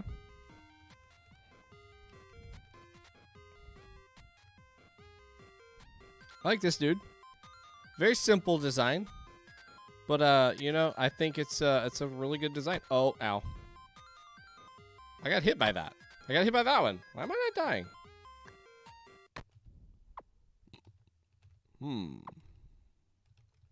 I love the 8-bit goodness. Okay, so I can't kill the other ones. Just got to deal with them. Hope I don't get hit. Woo! Hiya! And was the music supposed to stop, or are they expecting me that I should have already been back by now? Guess they're expecting me to be back by now. You saved the world! And there's a guy sitting on a couch watching TV with the remote. The music doesn't loop in the second level. Okay. But we saved the world, so there's that. All right, so let's try this again. Let's read some flavor text. When your world was taken over by the robots, bad stuff happened. But overall, you lost your internet connection. In order to recover your Wi-Fi, you have to avoid many dangers until you get to the remote. And then use it to make your way back home. Okay. Woo! I did it! Alright, so... logical explanation... Not logical. Unexplanation. We get sucked into our TV... And the only way that we are going to make it out of the monster show that we're watching is to find the remote that was sucked in with us. From there, then we can get that remote and we can traverse back to the hole, the portal that opened up. And jump out of the TV. Maybe there's a... Oh, perfect. What's up, Lilo? There is a button on your TV remote called Home, which is usually to signify going back to the main menu on your TV. But in this case, we're going to use that button to open the portal back up to our house. I think that'd be a neat way to explain this whole scenario. That would be a really cool way to do that. And it would kind of fit within this, like we're in a monsters TV show, we're in the underworld, or we're in some sort of fantasy world. And we were just, you know, an average Joe minding our own business. We got off work and we're watching our favorite TV show. And lo and behold, we accidentally hit the warp us into the TV button. Gosh, I don't know why they put that on the remote, but they did. Now we're having to deal with that. I don't think I can actually die in this world. I've tried several times to let them kill me, and I just bleed a lot. Tried to join the cult and they won't let me, so I just decided I was just gonna kill them with my infrared beams instead. Cause why not? Well, why not? But level design's good. I think dag nabbit, you dang thing, get out of here. Stop that. There we go. I think the level design's good. I like the colors that are used here. This doesn't really make sense to me where we have two different colors right beside each other with no gradient between the two of them. They just kind of exist. I don't think we really needed to use the first palette if we have a second level and we start off like this and then we go back into like our normal palette. So that might have just been an accident or something like that. I'm not really sure. But I would, you know, if you're going to go one level and you have this whole palette and then you have another level and you have a different palette starting off, just use that for the rest of the palette itself. Don't phase back into your first palette there unless you're going to have some sort of gradual transition that makes sense. Like, you know, base mountain level is just going to have grass and whatnot, and then as you go up, it's going to turn into more of a snowy kind of color theme. I would have liked to do the Messenger and have a second Sega Genesis style song if it went longer. I enjoyed watching you play the Messenger a couple weeks ago. That was a really amazing game. The soundtrack was really cool. The gameplay looked really fun, and it looked like it was a challenging game. Although you just like stormed through it, which was very, very impressive. Which I know you were speedrunning it, but still. Just seeing the technical movements is pretty cool. But good job on this game. I would like just a little more direction on why this is all happening, how this is happening. I think your character feels good. He feels really responsive. He seems unique to me because he's very, very limited in his design, and I think that's really cool. But he's very animated. You know, he's got an idol. He's got a little floppy hair. He's kind of bouncing back and forth. I think that's cool. His jump animation feels neat. I mean, I think as you worked on him a little more, you'd probably add some sort of crouch or something like that so we could, you know, attack on multiple fronts. It'd be nice to have a little pew, pew, pew laser on here. Pew, pew, pew, pew, pew. There we go. I just got you a pew, pew laser. Looping on the second level. Yeah, that's probably just a bug because the first one did loop just fine. I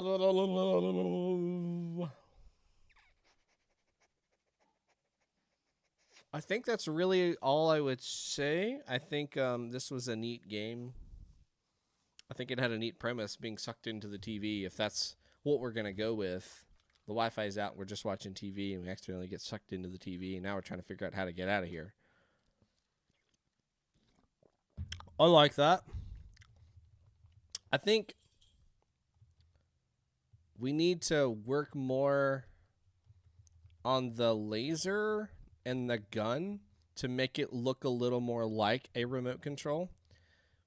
I think proportions are going to be a little bit off, but I think maybe if we added another line right below the current remote, then it might look a little more rectangular and look a little more like a standard remote control instead of like I have a laser gun kind of thing. I couldn't do a deathless run on the messenger. That's all right. You'll get it one day. Yeah, unfortunately, our times didn't line up, so I wasn't able to do sounds. Wah, wah, wah. Hey, that happens. The fact that y'all got it done and you submitted something means something. It's a goodo jobbo for you two. So that was by Delthor, the remote quest by Delthor, and music by Mr. Joshua McLean. Or Mr. Clean. However you want to call him.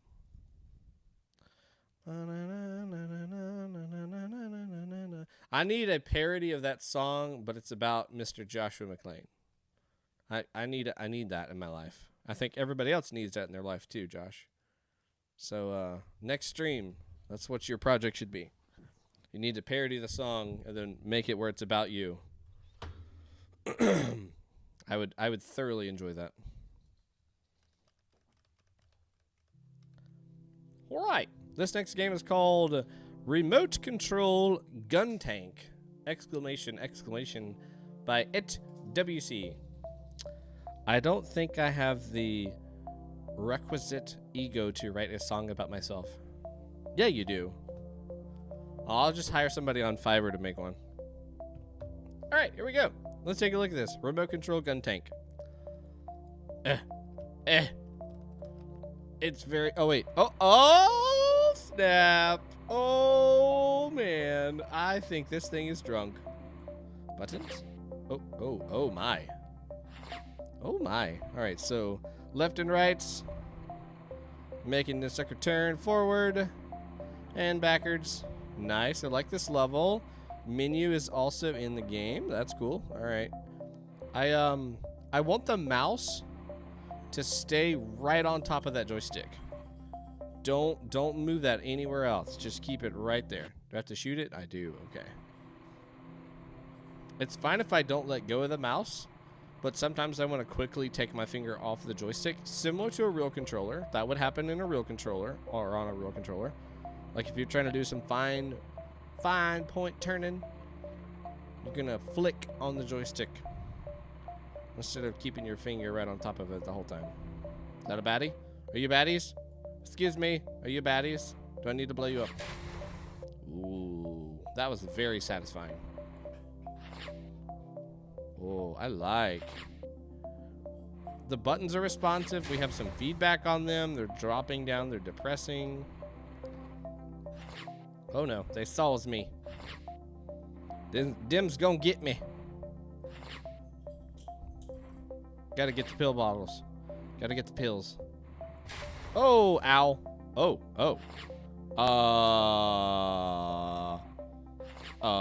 Well, I'll just, dang it. Oh no. Oh no. Oh no. Oh, I'm dead. I'm very sad.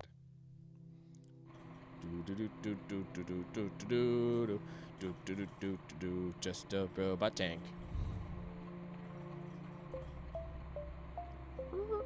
Come on, go that way. Nope, nope, that way. Nope, nope, nope, nope. It's so cute, though. It absolutely is. Oh, no, no, no, no, no, no. So they actually have somewhat of a radar, and they're illustrating that by their little eyepiece.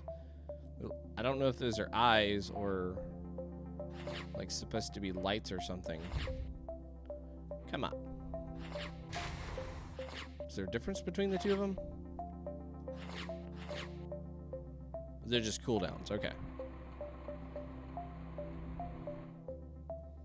Maybe I can get that one in the far corner? Does one shoot higher, maybe? Nay. Dang. Dang. Oh, God. Oh, God. Come on. Come at me, bruh.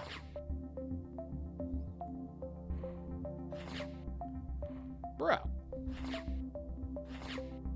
Oh, it's just left. Ow. Dang it. Yeah, it's left and right arm. I just figured that out just now. Ow. Oh, God. Run. Run away. Okay. All right. Whoa, whoa, whoa, whoa, whoa. What is that? Oh, that's the end. There it is.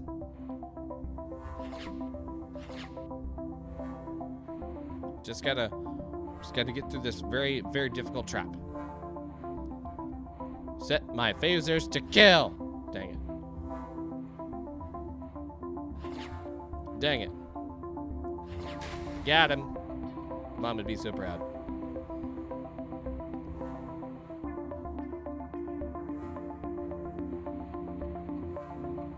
Me likey. Oh no, I'm dead.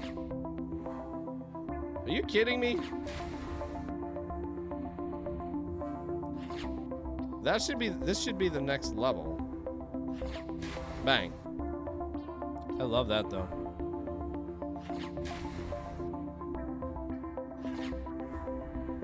That one's gonna kill me right there. That's gonna be the one. Oh no. Do not approach. Dang it. Got him. Alright, here we go. Here we go. Here we go. What's in this room? Oh no! Oh god! Is he moving towards me? Is Larry the cucumber gonna get me? Come on, come on, come on. Got him! Look at myself. Oh, that's a good idea. Do I exist? I am but a flying blob. There I am. Man, I am looking good.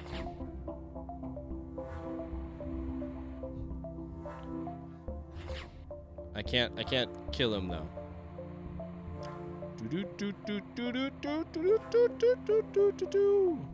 Oh heavens. Hi there, big Larry.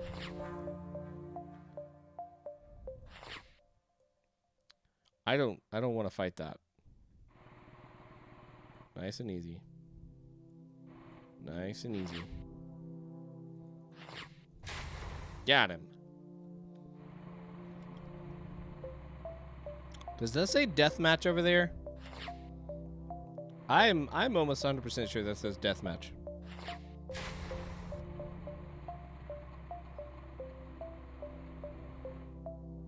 Oh, no, it says destroy them all. Okay.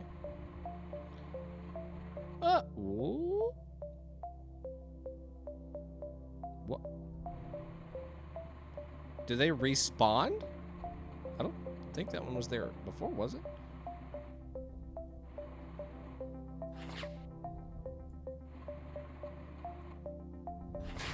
Oh, he almost killed me. I only have one heart left. Destroy me.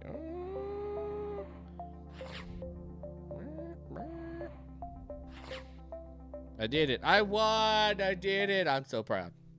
That was cool. Little obstacle course with toy tanks running on little tracks. I mean, obviously those tracks don't really do anything, but they're just there for visual. But that looks really good. I don't know if the person made the robot and stuff. they did a really good job. I like this controller. It's super simple, but it's easy to understand. I think if we could maybe... Okay, we're good. They don't see me. They don't see me. Everything's good. Everything's fine. Everything's kosher. Ow.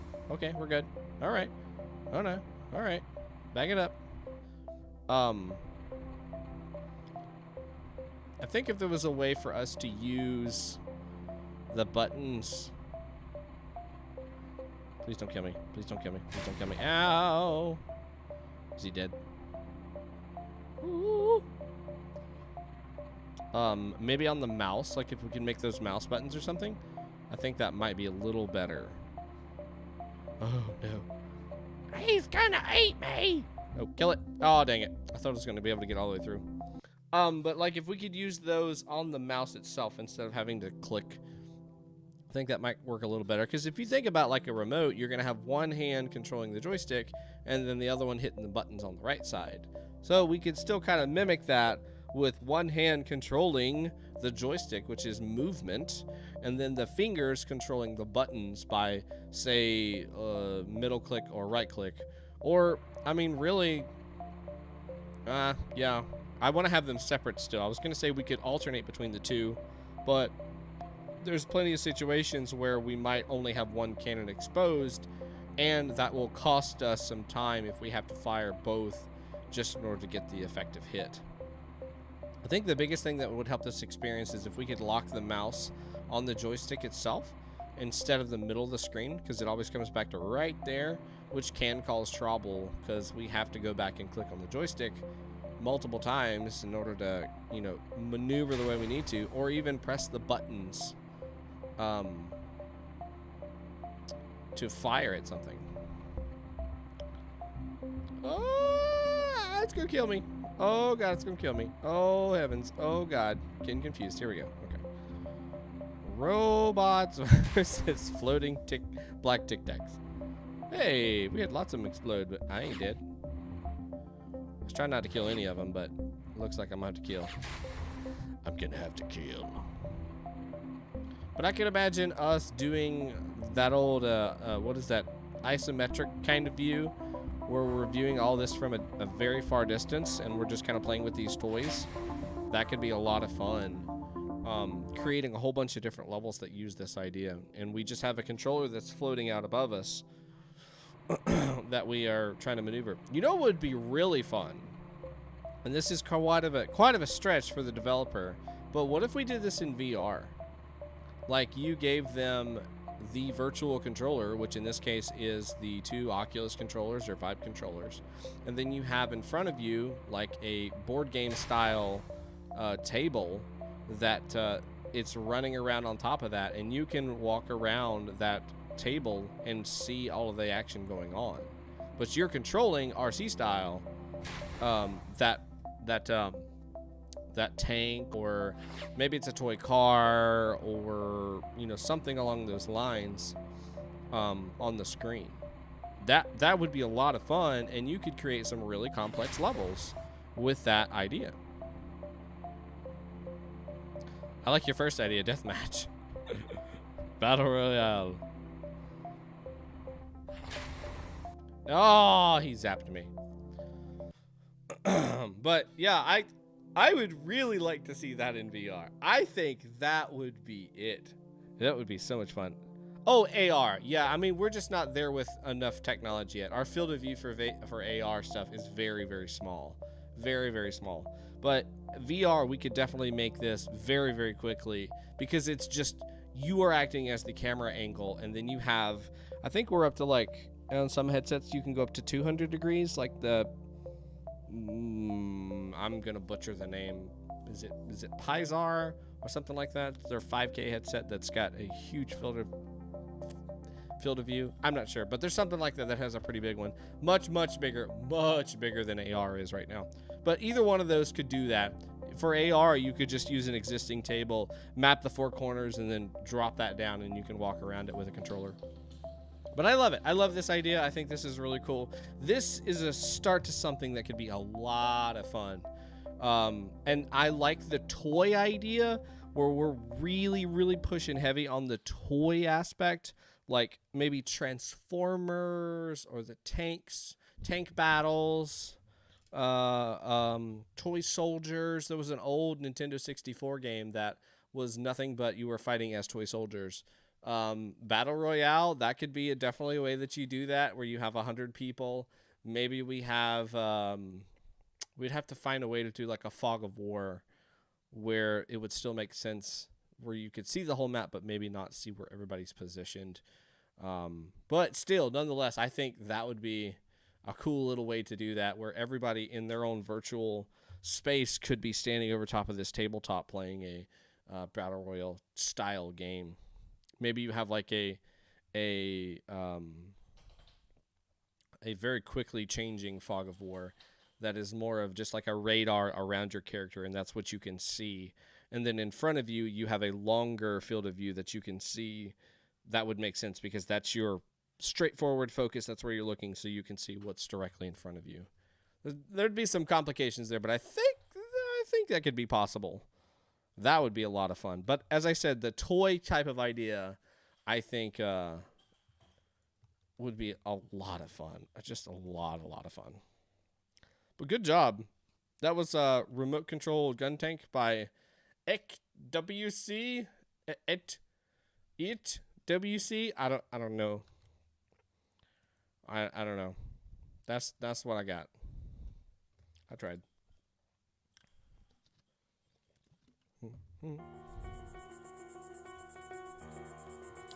Oh wow, I just missed your stream. My game. No! Literally just missed it.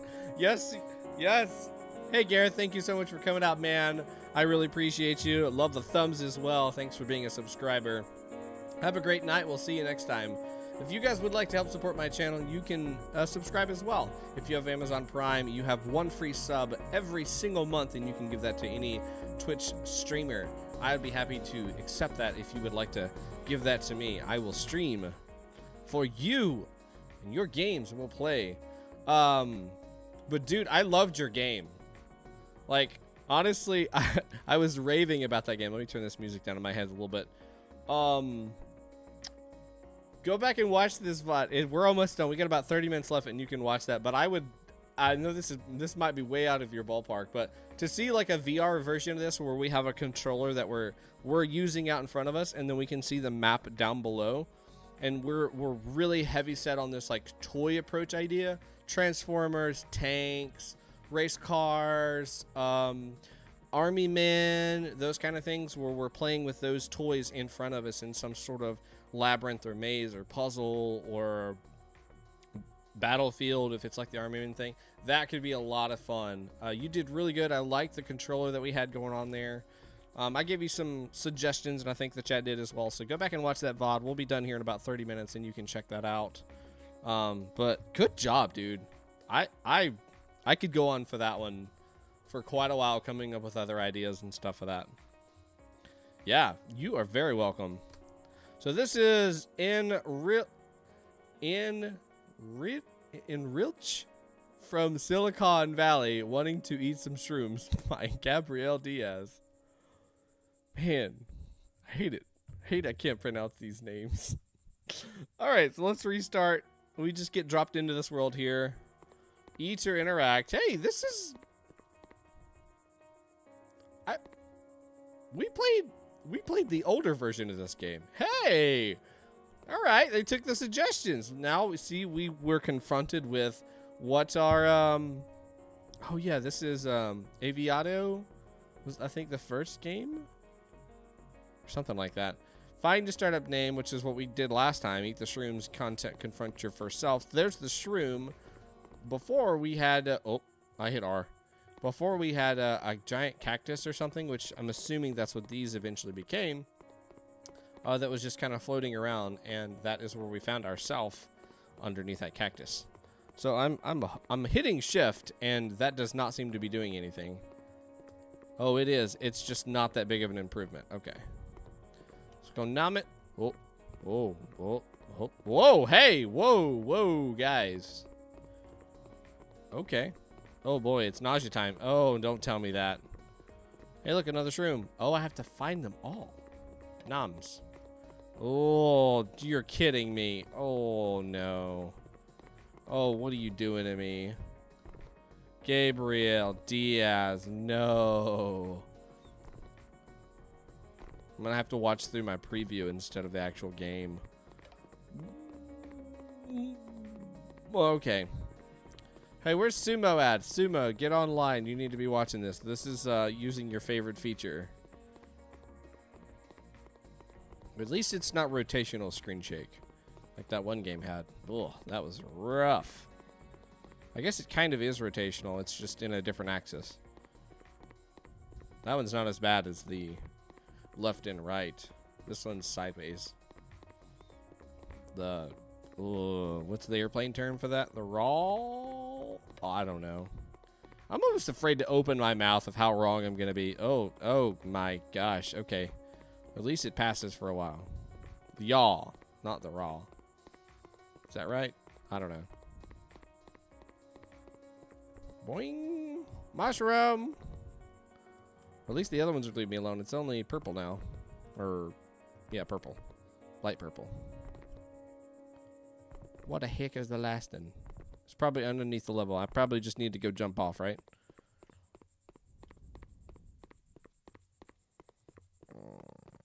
What? You have to close your eyes again. Oh, there it is. Just you wait. I'm scared. What's kind of great is since you do play these games earlier in the week and then I play them on the weekend, we get some difference of opinions for these game devs. And then also on top of that, you can give me tips on how I can beat these dang hard games. Here we go. He's teaching you how bad magic mushrooms are. Here we go.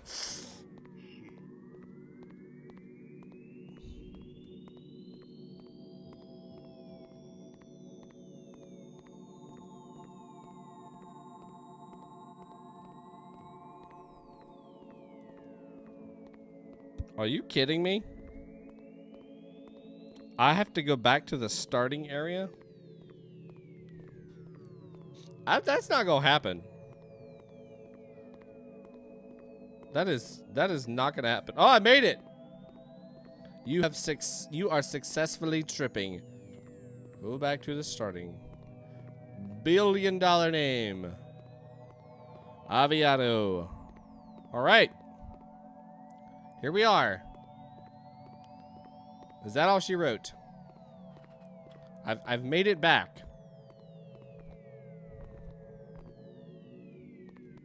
Whoa, hey. Do I need to just get them all stuck in the rock now? Oh, man, these colors.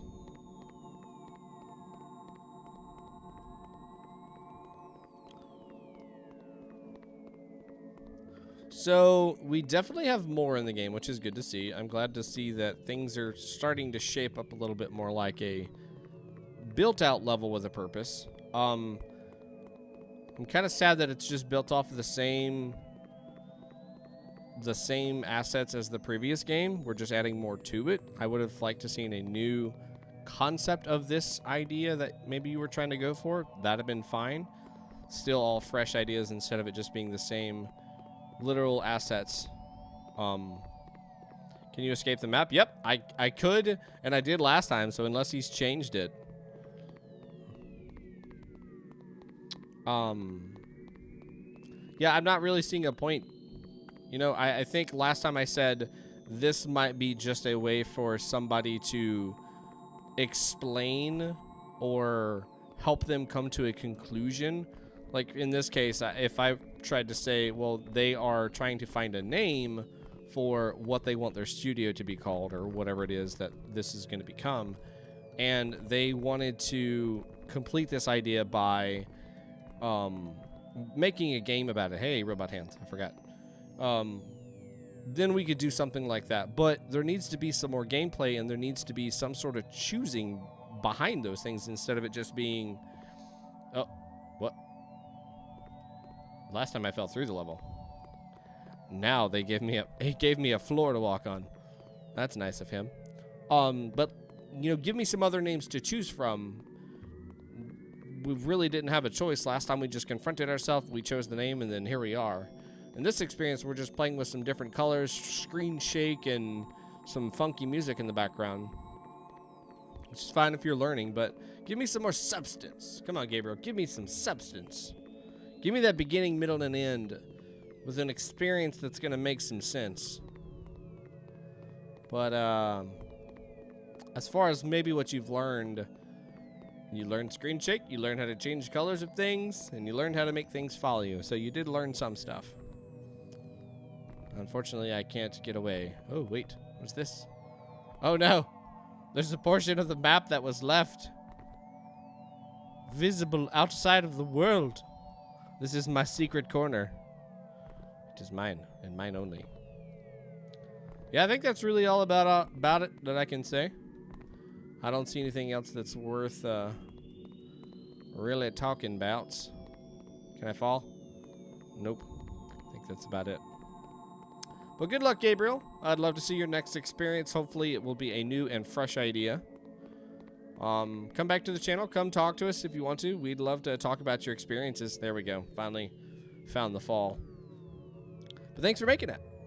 This was Ehrlich from Silicon Valley wanted to eat some shrooms by Gabriel Diaz.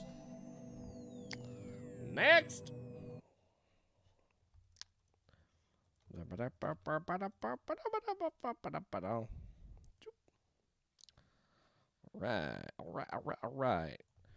right, so this is Remote Attraction by Zirilyth. That's a neat name. Zirilyth. Yeah, Zirilyth. We'll go with that one.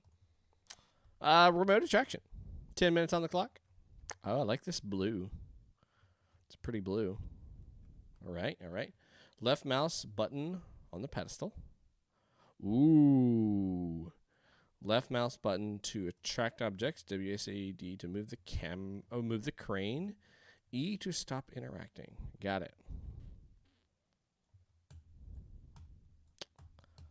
Okay. I'm left mouse buttoning. Let's back up and try again. Okay, that is what they want me to do. All right, so I'm just not in line with it then. Well, I can't see it. Oh no, I done messed up the experience.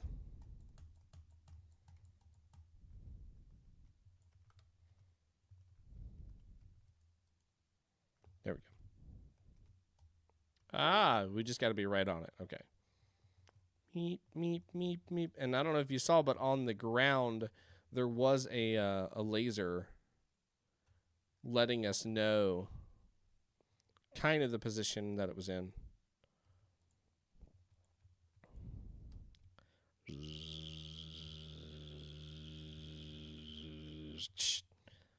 Wow.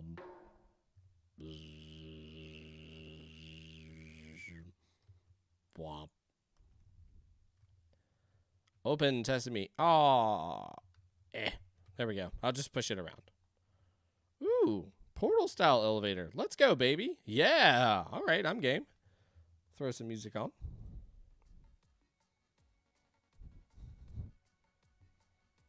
All right. So we got some decent sound effects on some stuff. We making a bridge now, maybe? Gimme, gimme, gimme.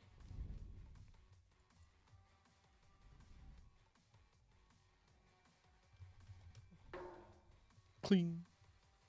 I like it. I like it. Drop about there.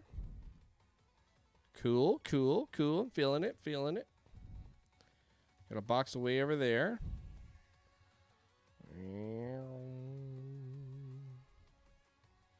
And they're giving us 2 of these machines because we can only see the button on one side versus the other. That's a cool use of the camera. So is that going to be to allow me to get over to the other side too? Yeah, okay. Nice.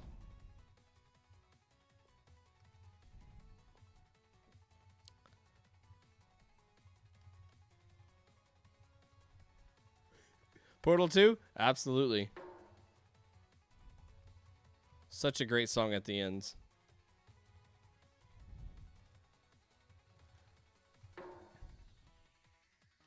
I'm like really wanting to play that song right now. You are killing me. That makes me so sad that I can't. I would so play that song right now if I could. Oh. Portal is a good game. My children might get to experience Portal 3 one day. Strike that, my grandchildren. Oh. Okay. Thanks for playing. Oh no, the cake. Oh god, we're gonna die.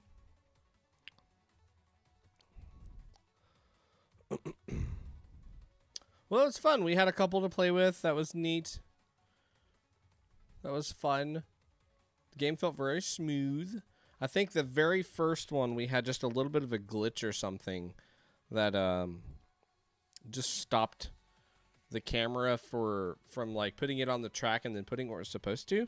I don't know if that was just the way that I approached it, clicked off of it, and then clicked back on it. Because all the other ones, they seem to function just fine. It just happened to be that one that was kind of messed up. This one right here at the very beginning. What? It turned green. Why did it turn green? Is it because it's touching the platform, maybe? Maybe he has some sort of... Oh. Yeah, see, that's like right here is where it should have been, but before the pedestal was like right in the middle of the screen and it wasn't displaying correctly. Munch. Munch. I really do hope we do eventually see a Portal 3. Like, I really, really do. I liked Portal 2, and the multiplayer portion of it was a lot of fun for me and a friend of mine. Although the very first time we played it together, no lie, he was just a big Portal fanatic. It was, it was pretty much him just telling me where to go stand. We need to know what the F-stop mechanic is. That's probably a Portal reference that I'm missing. No, I choose not to go. Oh, dang it. I'm going to see if I can choose to get out of the elevator. Like, stay on this level. Ooh, that'd be fun. Can I just push this one? Yep. Oh, nope, maybe. Nope, I can't. Okay, I tried. I just know we need another companion cube. And I want another robot core similar to, oh gosh, what was his name? The one that hung out with us. Wheatley? Is that his name? I want another one of him. And I also would like to actually escape the facility and see, like, what's on the outside of there. F-stop was the idea that they put in Portal 2 that they discarded but didn't reveal because it might be in a future game. Ooh. Ooh. I didn't like the gel as much. The different gels and stuff that you had in the game on Portal 2. I think it was a neat way to expand in the science-y world of things. But it just didn't have as much of a Portal feel to me. I think it was cool, no doubt, but I don't know.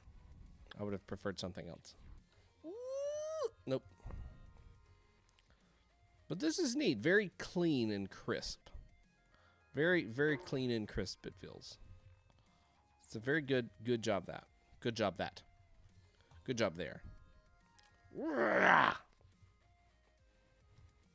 I just want to see if I can exit the elevator when I'm not supposed to. F-stop is an aperture related in photography, so it makes sense.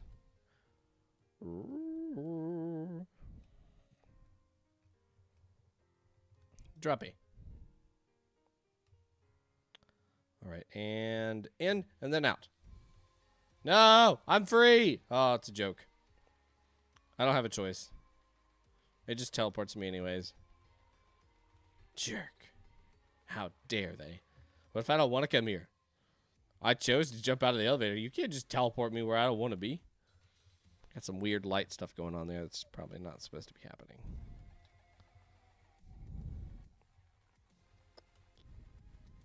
These nice solid structures, man. I can't clip at them for nothing.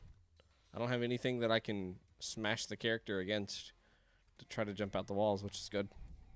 Feels solid, man. Feels really, really good. I like this color blue and the way that you can see the shadows and different lights and stuff. It'd be nice to have some sort of light inside of here that would kind of help make sense of the real light and shadow that we're getting.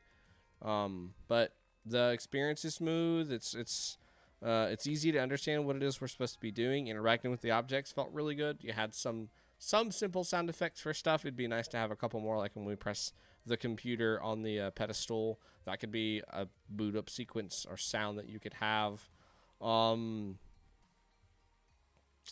It's a solid experience. I mean, we're using very much placeholdery kind of stuff. It's very basic in those fields, but I could see how this could evolve into something that does resemble a portal-y kind of idea. Instead of using the portal gun, we're using this magnetic piece of equipment that is attached to the ceiling that's moving around, which I think is cool. Seeing a whole bunch of levels based off of that, where we're maybe stacking different pieces or trying to press a whole bunch of buttons at one time, or you have a conveyor belt that's bringing stuff out and you're trying to build something or put something together in a certain order. That could be some pretty neat uses of that magnetic machine. There's a name for that. I can't think of what that thing's called. Oh, what the heck? What is the heck going on here? Something has had a bad day on the shadow side. Well, good job. So this was Remote Attraction by Zirilyth. Zirilyth. Yeah. Yeah, see? Yeah. Boop. Boop.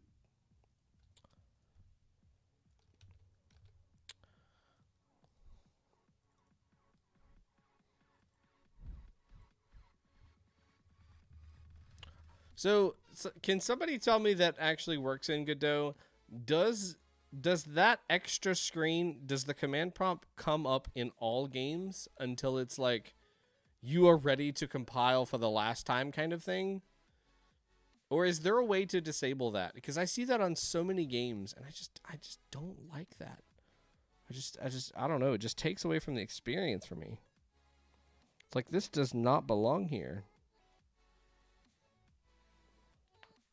Somebody with much more knowledge than me is probably going to have an answer, but I just don't like it.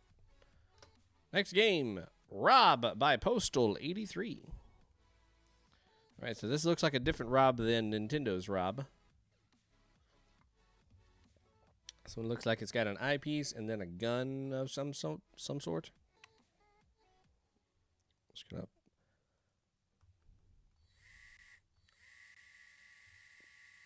I know. No Godot.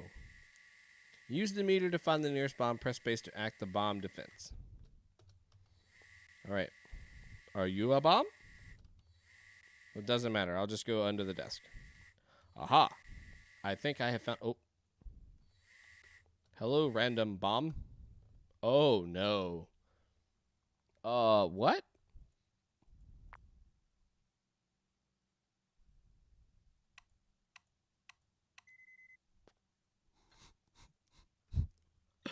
Nice. We're playing, what is that? Simon Says game?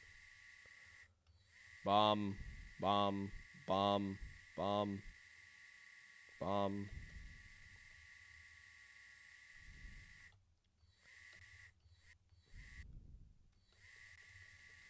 Aha! I have found the bomb in the next room. Okay, so this is not my, my, like, battery or anything. This is just a... What is that? Meter of some sorts. Bomb detector. That sound is much less ear-piercing than when it was my super accurate headphones. Yellow, blue, red, green. Oh, man. Mom would be so proud of me. All right, well, we only got 30 seconds left, so that's not really looking that good here. We're probably going to blow up, guys, so go ahead and call your families and tell them goodbye. Because, not looking good. Yeah, I already missed some of these. I died. I looked away. Chat, you killed us. Go, go, go, go, go.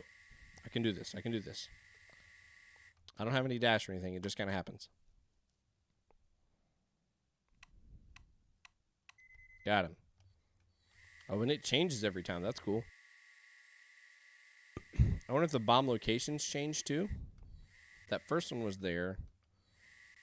Is this one going to be there too? Yep. Look at that fishtail. Look at that fishtail.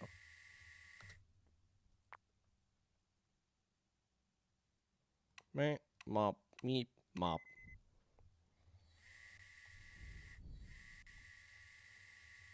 So then there should be a bomb here.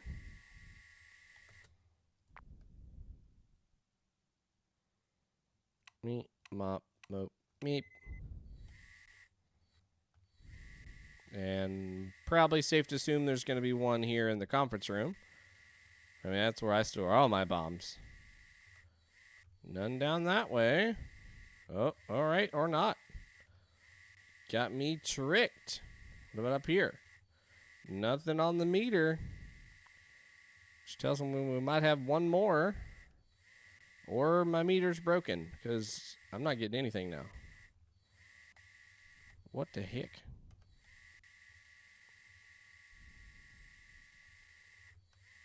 There's got to be another one, right?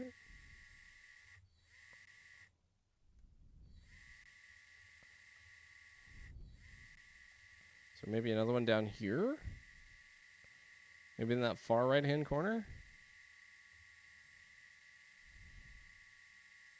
Ah. Yep, down here. I'm not going to be able to get to it in time, though.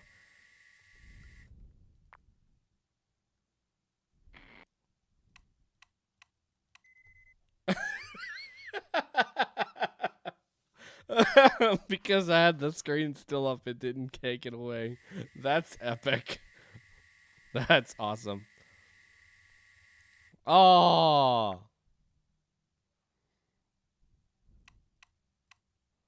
Josh doesn't trust me to disarm his bombs.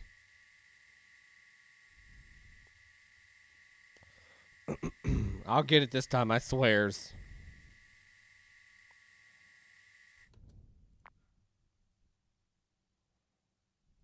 I mean, it's like, you know, I have a couple chances at each bomb, right? I mean, in real life, it's the same thing. You can just have them reset it. Oh, guys, it didn't work. All right, we'll reset. Where's the reset button in this experience? We'll just reset it and start it again. It's fine. That happens all the time.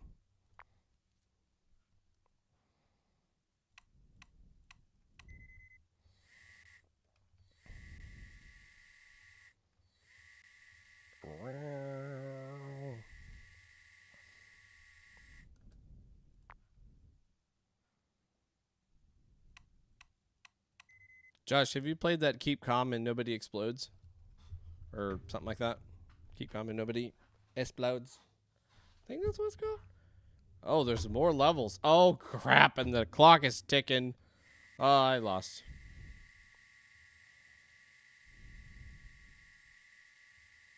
Oh, man. Could have swore it was going to be right there. Not there either. I played that game. It's fun. Have you played it in VR? Oh, my God. That'll mess you up. That will mess you up.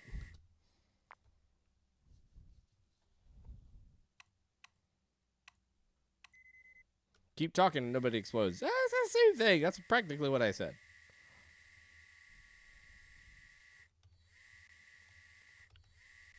I've seen it streamed but not played it.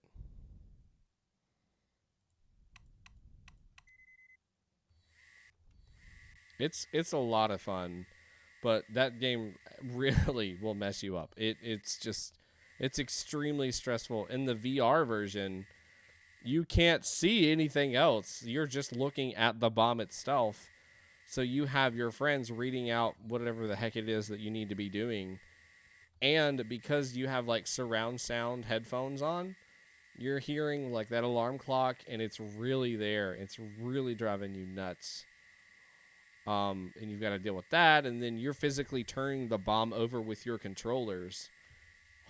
It is a nightmare. And every single time that I lose, that bomb explosion is just too surreal. You can hear it and you can feel it. You're just like freaking out when it happens. Is it in here? Please do not be in that room below me. I'm going to freak out. Oh, it's not there either. Oh, God. There's a bomb somewhere in that area. Ah, it's only one bomb. Whoa. Oh, no.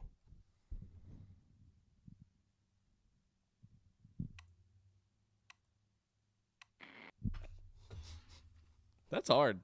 But that's fun. That's really cool. You did a good job. You got a good little sound effect here. A good little sound effect when we boot up each of the bombs. The explosion's kind of much to be desired. It's kind of like, all right, exploding. Like, it's that's the signal loss signal, but you would think you would still hear that bomb going off, right? Especially if we can hear this now, if we can hear this noise. You would expect to hear that, and then maybe after the bomb explodes, then you can cut to the actual screen of the signal loss with the white fuzz in the background. But you did a good job at this. You got some good level design. I think this does feel like an office, so you've got all the furniture and what I'd expect, and you got actual offices, you got conference rooms. I thought in some of the later levels it looked like you had maybe cubicle walls or something. Could be wrong. But, yeah, good job. And I think maybe we could have some sounds or something on the colored screen where we're cutting the wires. I think that would be another neat way to kind of memorize the sequence here. Memorize those patterns. I love that sound effect, the because it kind of sounds like something's getting ready to explode, but then it doesn't. And this little meter here, I think you've done a good job there. That's a nice little thing to have. It would be good to know if, let's see. Okay, so it's not taking into consideration the direction that I'm facing at all.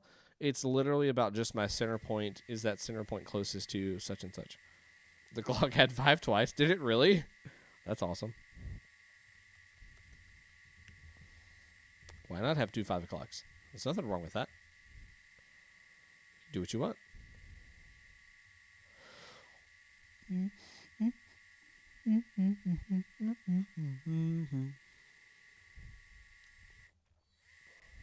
Did it really have 5 twice? It does. That's amazing. Kai Pello, thank you for pointing that out. You've probably ruined this developer now. But don't worry, we might have had a second chance to figure out that bomb. I guess not. Well, that's Rob R.O.B. Postal 83. Thank you for making that game. We appreciate you. Keep on making them games. Keep on coming back. You're welcome as always. Anytime. Always sounds like a poor and pathetic brand of chips. Always. They always better than us. All right, the last game for this evenings. Guys, thank you so much for coming out. As I said, this is going to be the last one, so you'll get to see me again on Wednesday night at 7 p.m. We're going to be playing some games from the TV Game Jam. Should be a lot of funna. We're going to go from 2 to 4 hours is what I'm expecting. If the stream just explodes or whatever, then we may go longer than that, but just kind of tentative 2 to 4 is the time frame that I'm going to set. And then after that, you can see me again on Saturday. We're going to continue playing Gareth. Probably going to be finishing at that stream, if not the next one. And then Sunday, I'll be back again streaming some Indie Sunday games from a weekly game jam. And and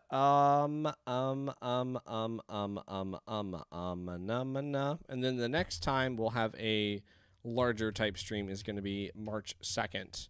At 9 a.m. That's going to be the 12-hour stream for March. It's going to be a lot of fun. We're going to be playing games from Blackthorn Pride's second game jam. And that one's a big one. There's going to be lots and lots of games to be playing. It's going to be 12 hours of just nonstop, 10 minutes per game, 12 hours. You do the math. I'm going to definitely be going over 12 hours or over the amount of games that I should be playing, but we're going to do it anyways because it's a lot of fun to play. All right, so let's play this last game, and then we will call it for this evening. So this is Robot Skedaddle by BalthyDevs.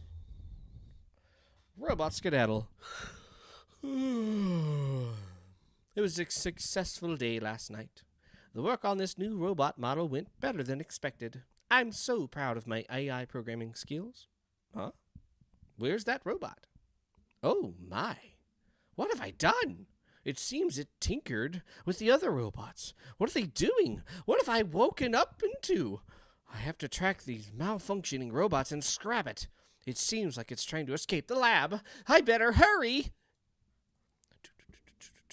No epic music in the background. WASD or air keys to move. It jump to space. Take remote control of the robot, left mouse. Terminate remote control, right mouse. Oh, we do got some tunes. Okay. I'm glad.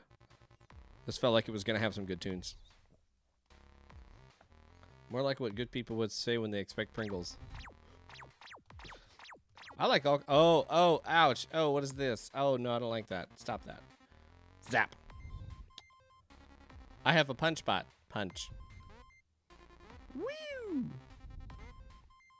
gonna punch it. Punch it. Punch it. Alright, so was that a good thing? Dude, this guy looks really cool. Just jump on top of him. Okay, so I can't... Okay, I can. Nope. Oh, but I need you. I love that sound. Such a nice sound effect. Ah! I don't know if you guys can see that or not, but yeah, you totally can see that. Mine. Ow. Ow. Ow. I died. That was a lot of punches. Mine.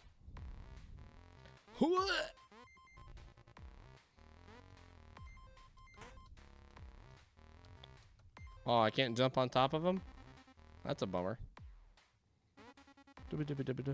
Oh no, I've created a much worse enemy. There's two of them. Mine. Oh, I didn't realize it actually set us that far back. Woo. Is there a reason to keep this guy? Guess not. I like that crash sound effect. That's nice. Gimme. Le button.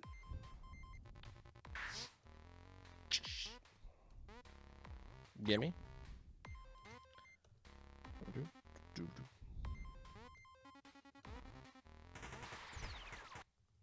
We just punch the heck out of them robots.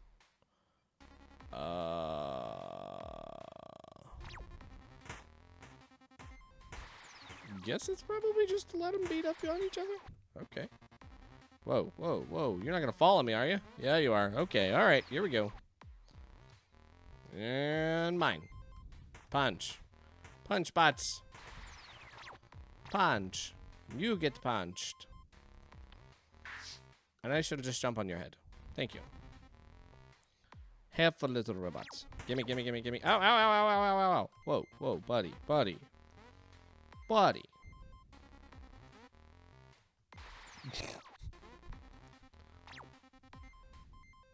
Ah! Showed you who's boss. Oh no! Oh, dude, you're gonna die me and send me all the way back to the beginning, aren't you? Dang it!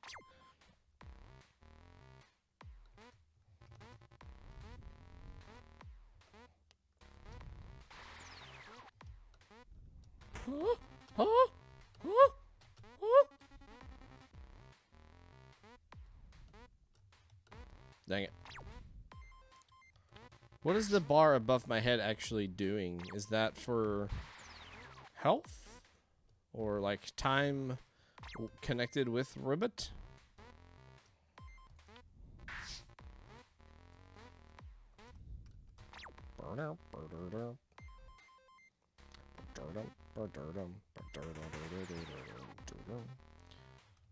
It shows who is active.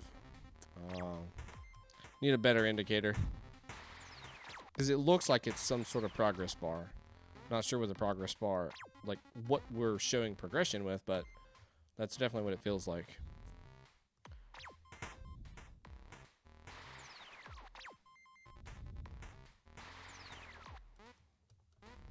Dang it. Gimme. Ah!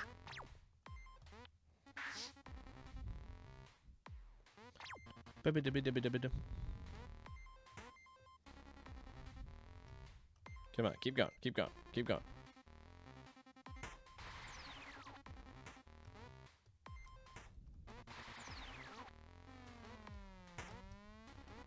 Thanks!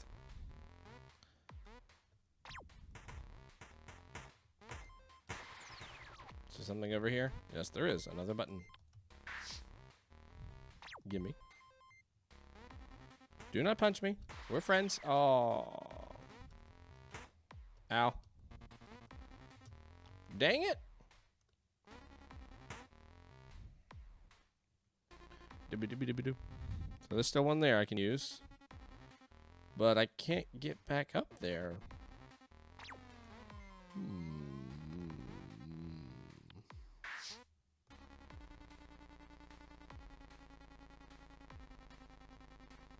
Oh, I'm stupid. Man. Man. Oh, and I only have one shot? That's rough. Holy cow. I'm gonna have to start the whole experience over. Well, I will say this looks really nice. The game looks really nice. The character looks really nice. These monsters are kind of cool. The punchy thing out of the eyes is a little weird to me, but I still think it's cool. I think there might be a slightly different way that we could do that and it make a little more sense there. But the general idea of what's going on, I'm very much enjoying. Later on, I'd like to see some variation in these robots. Maybe we can have one that we could like lay on its side and make a bridge over to two areas, or a ravine, or a pit, or whatever you want to call it. I think that could be a fun little thing that we could do. Oh. Oh no. Oh no. Oh no. Ow, ow, ow. Ouch. Ouch. Dang. But this is cool. This is really good. I like the music in the background. We've got some weird visual things, but I don't know. Maybe that's just a Unity web thing. That's when we're using pixels or whatever. I'm not 100% sure. Can I just hold him there? Will he get smashed by the door? He gets pushed through the level. Oh no. Help. Robot. I need to use my pew-pew lasers on you. I have created a significant problem. Can I possess the door? Dang it. I can't even die now. Of course. Leave it to Beaver. Dang it.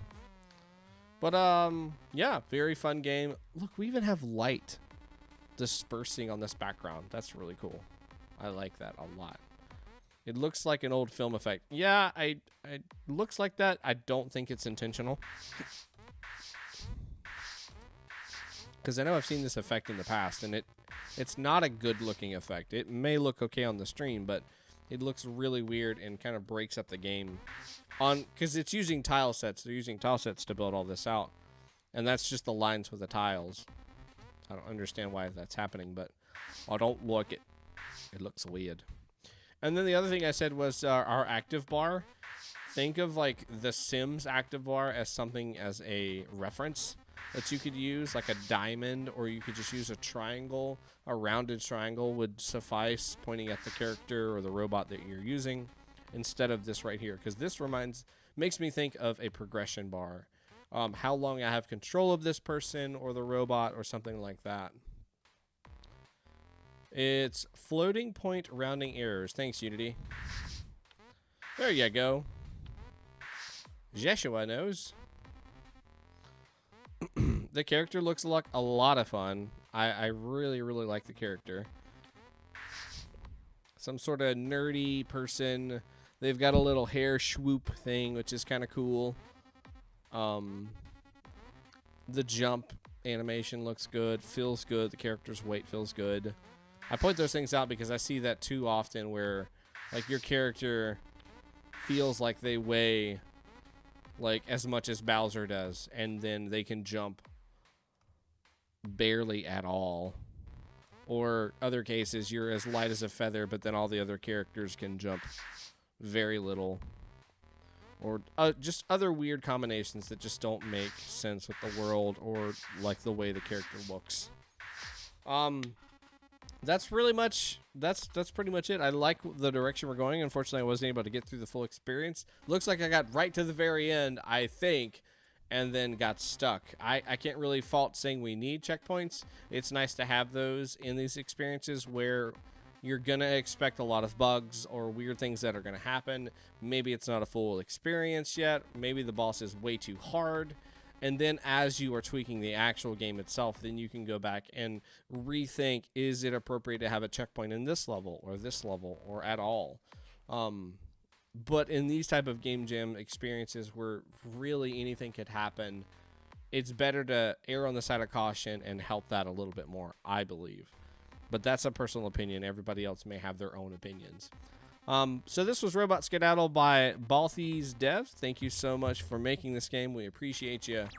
Keep on making them games. You did a really solid polish to this game.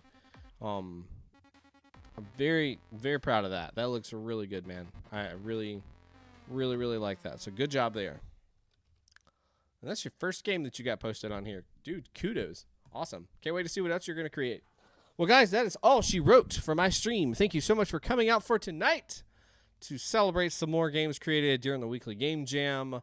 That is it. Goodbye. Thank you so much. I will see you Wednesday at 7 p.m. for some games created during the music game jam. We'll see you later.